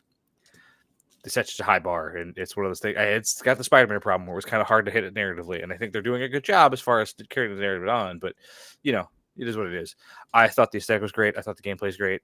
You know, I for some reason any protagonist with a bow, I'm all in for because bow play in games is great for some reason for me. I say that, but yet I've never really played Crysis, so don't hold me to that. I was going to ask you if you played the rebooted Lara Croft franchise. Yes, I love Tomb Raider. I absolutely love Tomb Raider. Nice. I have played all 3 of them. I didn't actually finish the last one, but I own it. I've purchased it 3 times now. Like, that's how much I like the franchise. Nice. Yeah, I've got those rebooted games. I just have not played them yet either. They're on my backlog. But So. cool. And the thing I was going to say a minute ago when we were talking about Blu-ray and HD DVD is I remember for Christmas one year, one of my family members got me a movie. I don't remember what movie it was, but they got it for me in HD DVD because I didn't realize, they were normie. They just thought it was like a DVD. I'm like, I appreciate the sentiment, but this is an HD DVD and I have no means of playing it. So I'm going to have to take this back. All right. Well, that will lead us into our number ones. 54:38. Let's say 40. So, all right. So we'll finish off with our number ones. Is anybody jumping to go first? I'll have to go first. Okay. Yeah, I can go first. Just because Tyler was talking about his honorable mentions with PlayStation 2015, we're gonna go back there. I knew it. I knew mine's not. I knew it. Mine's not about Spider-Man. If I want to, again, I kind of spoiled it a little bit too. If I want to feel any feels, or if I want anything, I go back to this at least. It's sad to say, maybe 3 or 4 times a year to watch this announcement. But mine is the Final Fantasy VII remake announcement trailer. Okay. I honestly, talking about it right now, don't know how to give it justice. Obviously, it's when it comes to my favorite game of all time. I always say like Resident Evil 2 is my favorite TV show. Final Fantasy VII is my favorite movie because they're both my favorite. I can't choose between the two. So, but Final Fantasy is more video games. Yeah, but like how like somebody says like, "What's your favorite movie of all time?" Like you have an answer, but I have 2 favorite video games. Right, but I have 2 favorite video games. I can't choose between the 2. But if you ask me what's my favorite movie, I'll have an answer. If you ask me what my favorite TV show, I'll have an answer. So that's how I describe the 2. So like, this is my favorite movie, my favorite TV show. I'm like, those are video games. Yeah. And the way I say it that way is because Final Fantasy VII is a longer, more drawn out story, where Resident Evil 2 is more shorter, compact. So like I said, that's the shorter compact is like a TV show in my opinion.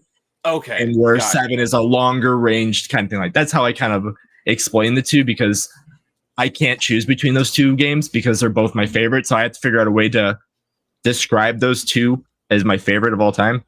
But when he first walks out and we're all waiting, you just see the background and it's just like this wavy line and you're just sitting there looking at it, not thinking about it.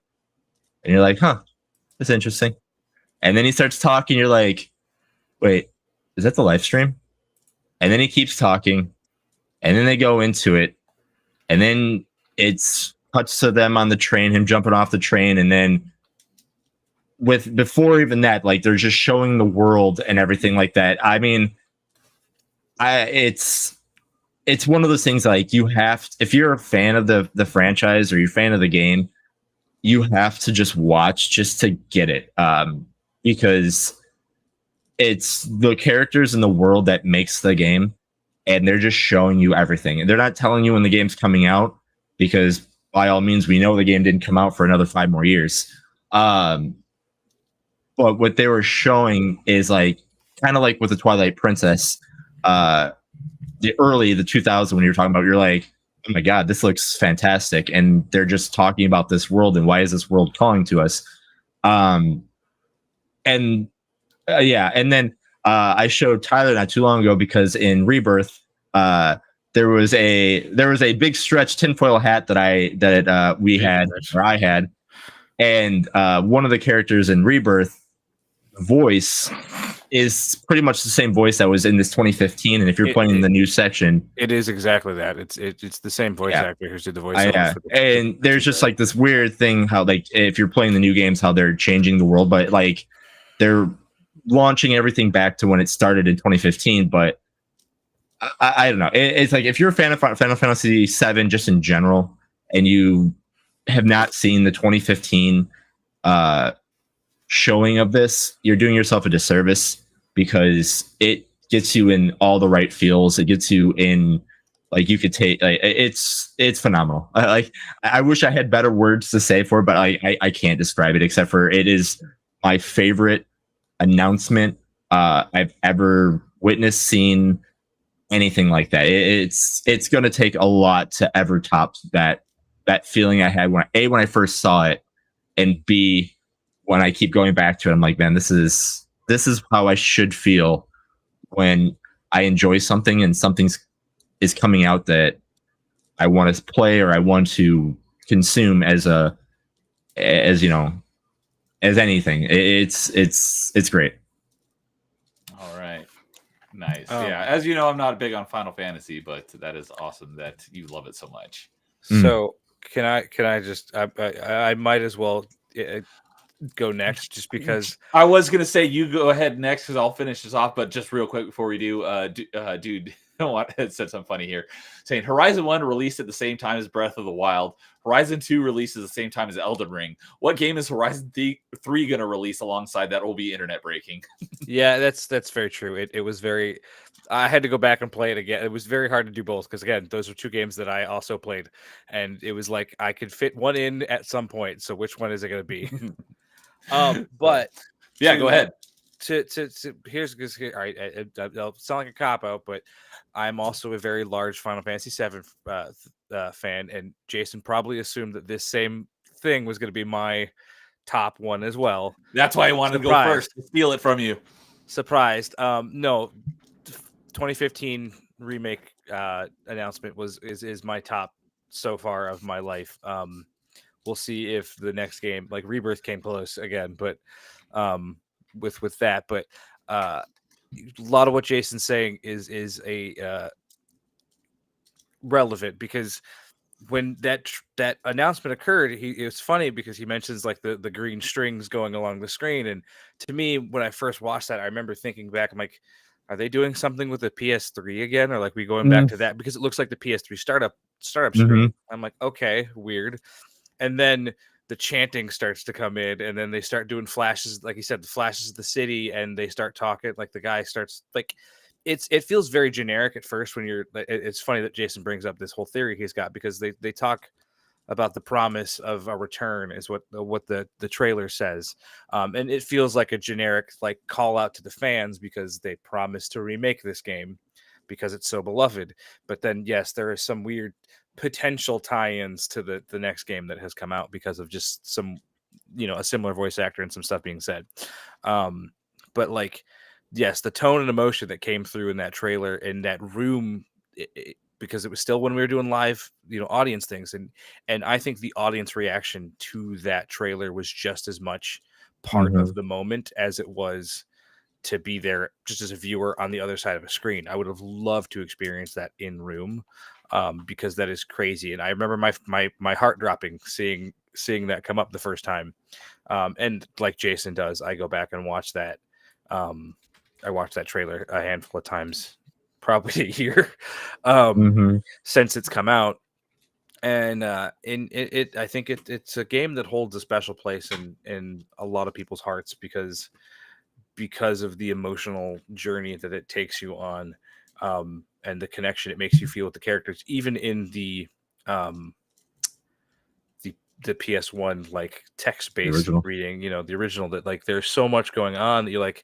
So many twists and turns and so much characterization that occurs in those moments, and watching that unfold even as the game has come out now, it is 100% one of the most emotional games I've ever played in my entire life, and I already know the story for it, so it's even more connecting.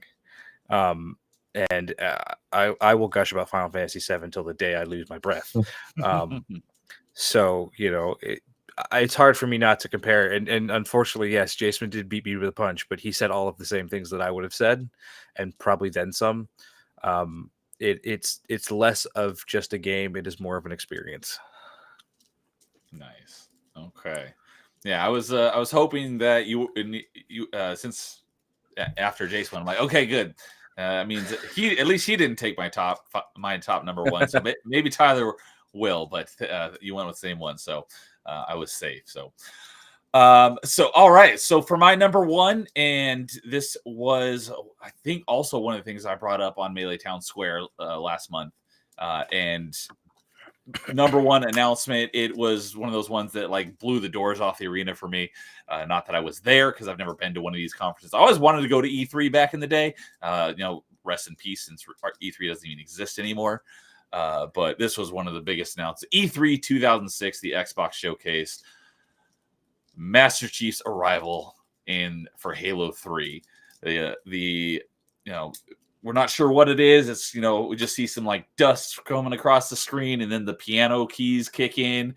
Just thinking about it right now is literally giving me chills. And then you hear Cortana's voice. You're like, oh my God, it's Halo. And you see Master Chief coming walking through the dust. And then he's on the cliffside overlooking this, giant open space and all these Covenant cruisers coming over and the music kicks in, as the wall of, there's like, the thing in the ground opens up and there's like a shockwave of dust and hits him. That's when the music kicks in. Oh my God, gets me in the feels. Halo 3 is my favorite of the Halo franchise. That announcement was just like killer. One of the greatest announcements, in my opinion, my favorite announcement ever.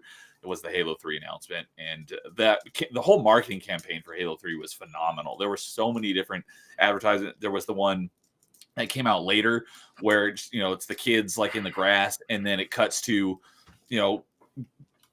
on the ground and you see the helmet in front of you. You're looking through Master Chief's eyes and he puts the helmet on. You see this, he picks up the shield grenade, which they turned into equipment, but and then the giant blast comes and hits him, but he's okay, and then he starts running and then he jumps and get into the brutes. And oh my God, one of the greatest marketing campaigns ever. But yeah, that original announcement at E3 was freaking killer. So that was my number one.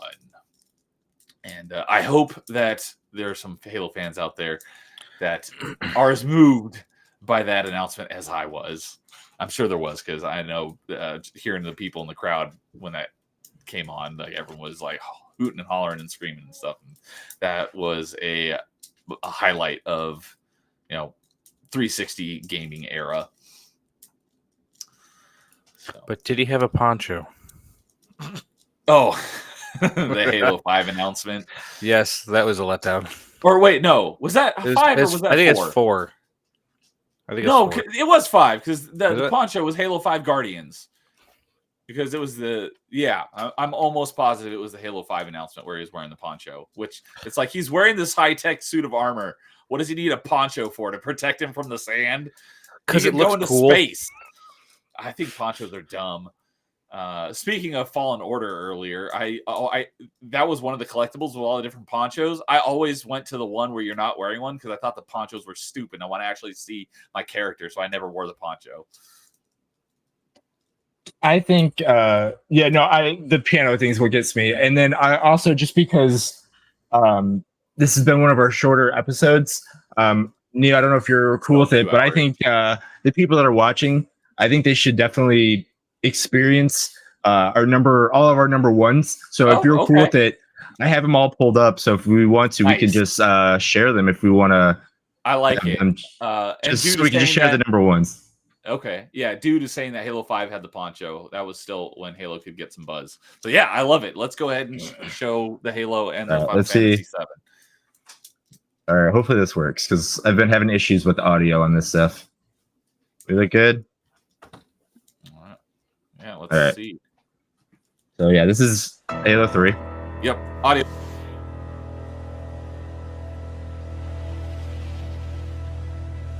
Full screen it. Yep.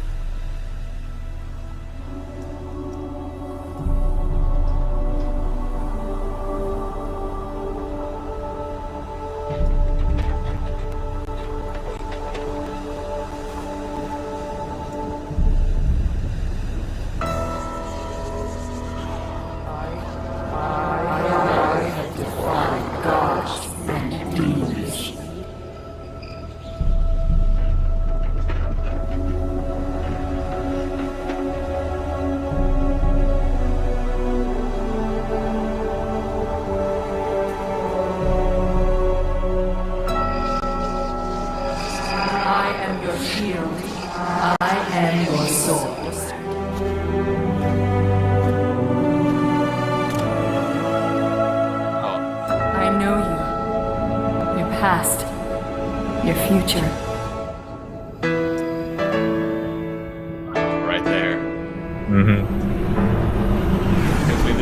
every time.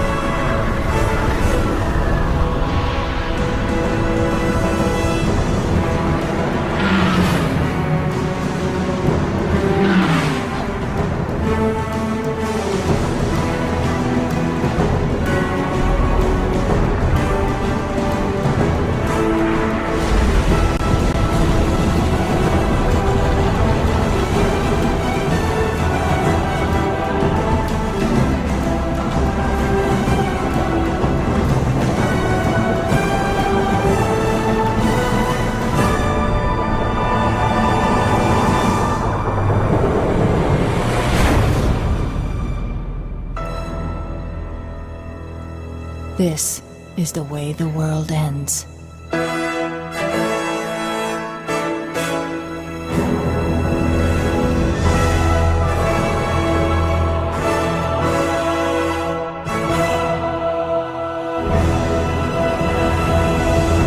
Man, I really need to play through Halo again. Oh, good. Right. I said I want to I want to take on the world right now. I want to play Halo 3 right now. And we've been trying to start Halo 3 with Paul and Dude and I think Bliss, or maybe it's DJ, but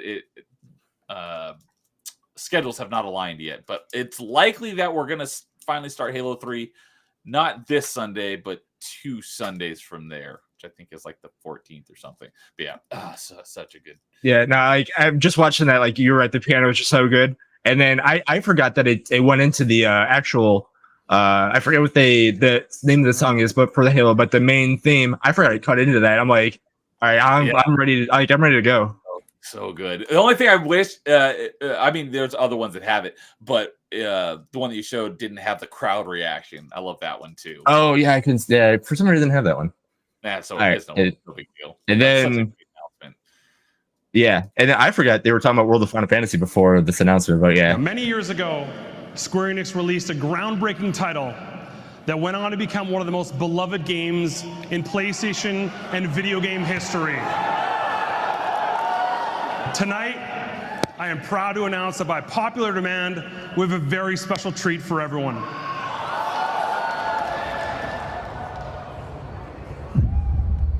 Long ago, we looked upon a foreboding sky.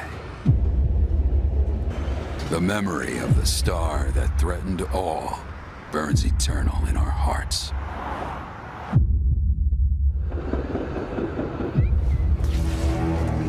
In its wake came an age of silence. Yet with each fond remembrance, we knew those encountered were not forgotten. That someday we would see them again. Perhaps it was no more than wishful thinking.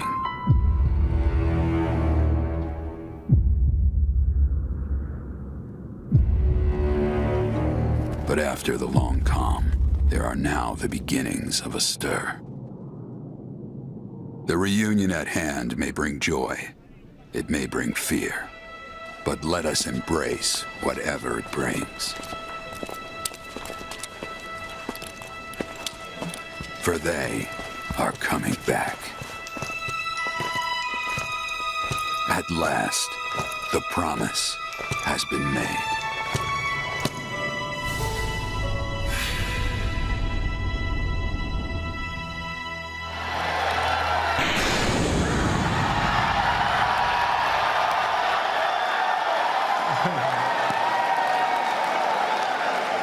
yep. A little bit of excitement. We're proud to announce that Final Fantasy VII Remake is coming first to PlayStation 4. First? Where else does it come? It eventually goes to PC. Mhm. Oh, is it? Yeah, you can Oh, buy I did that not right know now that. on PC. I did not know that. Yeah, and I think the last game might not get released on the PC. They don't know if the exclusivity thing's happening anymore. Yeah, I heard about that too. It's weird. Because the most recent one, the Rebirth, is the second of the remake trilogy, and it's already out of exclusivity, so it might launch on Steam here in the next 6 to 8 months. Man, Dude on Rumble saying he was hyped for Final Fantasy VII Remake, but he's still yet to play it. It's every bit of worth it as it looks. Yeah, Yep. as I was saying earlier, turn-based JRPGs are not my thing, so I've never played Final Fantasy. But given that this one went more the real-time combat, I'm definitely open to giving it a shot. So maybe at some point I will give it a try. It has both, so you'll play hack and slash E, and then you can actually do special attacks and stuff. It throws you into a menu and slows time down so you can do it. So it's like it's both, but once you actually get flowing into combat, it becomes second awesome. nature. It's a fantastic game. Sweet. Cool. Well, Jason, I'm glad that you did that and we got to watch those because I was not planning on it. So that was a nice I surprise. may or may not have that 7-1 just like saved in my YouTube folder at all times, ready to go. So I might have just had to just look up the Halo one. So yeah, that's what kind of just like, I can just easily pull these up. All right. Well, I guess that makes our number one for the group rank pretty simple. Yeah, but I mean, I am going to do something different because of our honorable mentions. So Okay. I guess we can Go go into for it. our group rating right now for what we have. So we have a tie for number 4 with the God of War announcement and the KI announcement. I am going to bump up to number 3 because, like I said, we all pretty much had it somewhere on there. But Twilight Princess is our number 3 because, again, we all mentioned that one. And yet someone didn't make our top 5. It did make your number 2, but we all pretty much had it. So that's easily beats the ones that had the, each of us having the 1. And then obviously Halo 3 would be number 2. And then that last trailer that we just watched for Final Fantasy VII Remake, that makes the group's number 1 for now. But again, this is definitely a subject like the music and like the other ones that I would absolutely love to revisit again with other people because I'm getting excited with announcements and everything like that. I love to see what people are excited for, and B, stuff like this to me, what people are joyful and happy about is always fun to watch too, especially when a lot of these announcement trailers I've seen as well, and some of them I might forget about, but there's so many other great ones that we didn't say that easily could be on this list.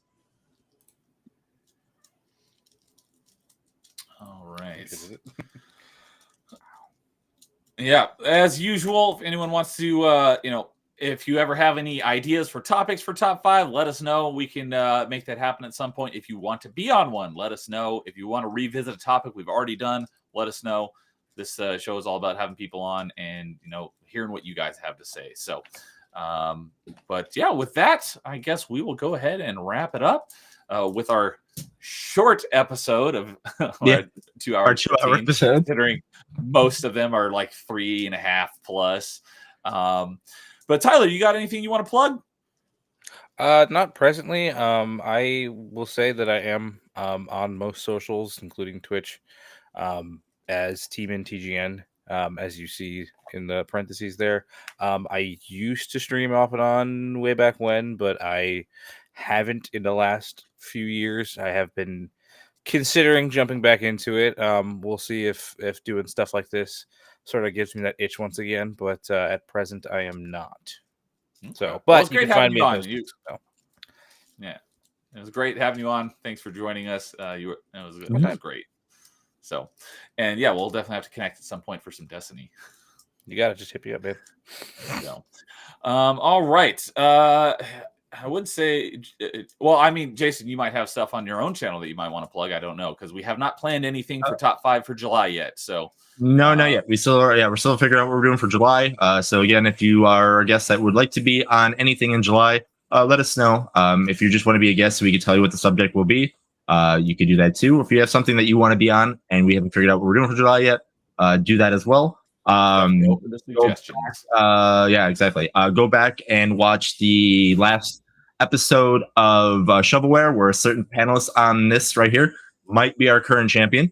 That was you that won. I was listening to it while I was doing something else, so I wasn't really looking at the actual players. So I didn't realize that Tyler was the winner of Shovelware. That was fun. Yep. So we have a current panelist is our current champion. So in July he will be defending his belt. If you want to be a contestant on Shovelware, please let me know as well. Love to get again. a lot of shows that we do, we love to get people on just because it's fun for us to talk, but it's more fun to hear what you guys have to say because, again, it's boring for me just to hear myself speak about the same fighting games and same games over and over again that you guys are probably already tired of as well. But yeah, I will be on episode of RNG with Nerdy Neo on Friday. I think it is. I just got a message on that one. Super Jank Fighter is still on its way. I am just working on some things with that. And I think that is it from my end.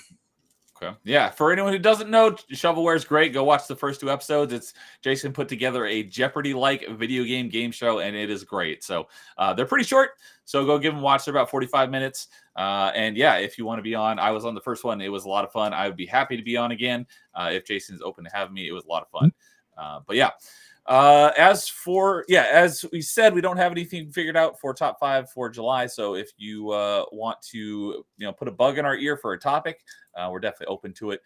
As for stuff that I've got going on here on my channel, I will be having an open mic on Thursday. I'm planning on going solo, and depending on, I've got a few things to talk about regarding like future of the channel and stuff. So come hang out and chat with me, and I may play some games. Who knows? We'll see. And then, yeah, as Jason mentioned, on Friday evening, we're going to be on Carl's channel for RNG podcast at least on my schedule. It's 5 o'clock Pacific. So I hope that's correct. If not, Carl, let me know. And that's going to be a fun one because Angry Canadian is going to be on as well. And then Saturday is my channel anniversary.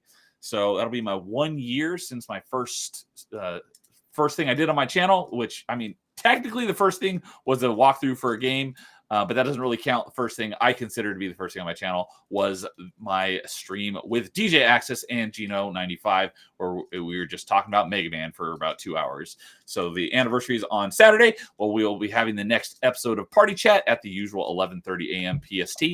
And the guest for this episode of Party Chat is going to be Horny Alf. And then basically right after that's over, I'm going to be doing a fun anniversary roulette gaming stream where I'm going to be letting the wheel pick what I play. You guys are free to come hang out with me. If you want to be on the stream, I'll send you the link and you can come hang out. We can chat and have a good time. Any tips that I get will be spin the wheel. It doesn't even have to be on that stream. So like I said earlier, Carl gifted me a game, so that earns him a spin on the wheel. So that's going to be a lot of fun just to hang out. And then I'll be on RNG again on Saturday evening at 5 o'clock. So if I've still got more spins after we're done with that, we'll do some more gaming. But yeah, come check Carl RNG Gaming Podcast out on Saturday night at 5 o'clock as well. We're going to be talking all things. I think we're talking original Xbox, or maybe it's 360. I don't remember. But we're talking all things Xbox, and it's going to be great. So yeah, I had a blast as always doing a top 5 with you guys. So yeah, thanks for everyone who came and hung out in the chat. Great to always see you guys. And yeah, one thing I want to shout out is, as my channel anniversary is right around the corner here, I am at 188 subs. So I'm 12 away from 200. It'd be awesome to hit 200 by the time we get to the anniversary. So that'd be cool. And my birthday is next week. So I'm going to be doing a birthday stream on Thursday, which is the 4th of July, which is my birthday. So there it is. I don't know exactly what I'm going to be doing at that yet, but I will be doing a Thursday morning stream for a couple hours before I go do fun stuff for my birthday and with family and stuff. But yeah, come hang out with me. That'll probably be some sort of hangout stream as well. Oh, and the other thing is I've got video game codes to give away on both the anniversary and the birthday stream. So come hang out and you might win a game. So, but yeah, thanks for hanging out with us again tonight, everyone. Good to see you guys as always. Thank you for joining us, Tyler. It was great getting to meet you. And I enjoyed myself. Excellent. I would love to be back, especially if you're doing another one of those soundtrack nights. Soundtracks is definitely a hot topic, so we're definitely going to be doing a soundtracks part 2 at some point. So we'll definitely, before I forget, let me put you on the list, because I've got a list of people who want to be on each certain topics for part 2. So, but yeah, Jason, great co-host as always. Team in. So that'll wrap it up for tonight, everyone. We'll see y'all later. In the meantime, game on.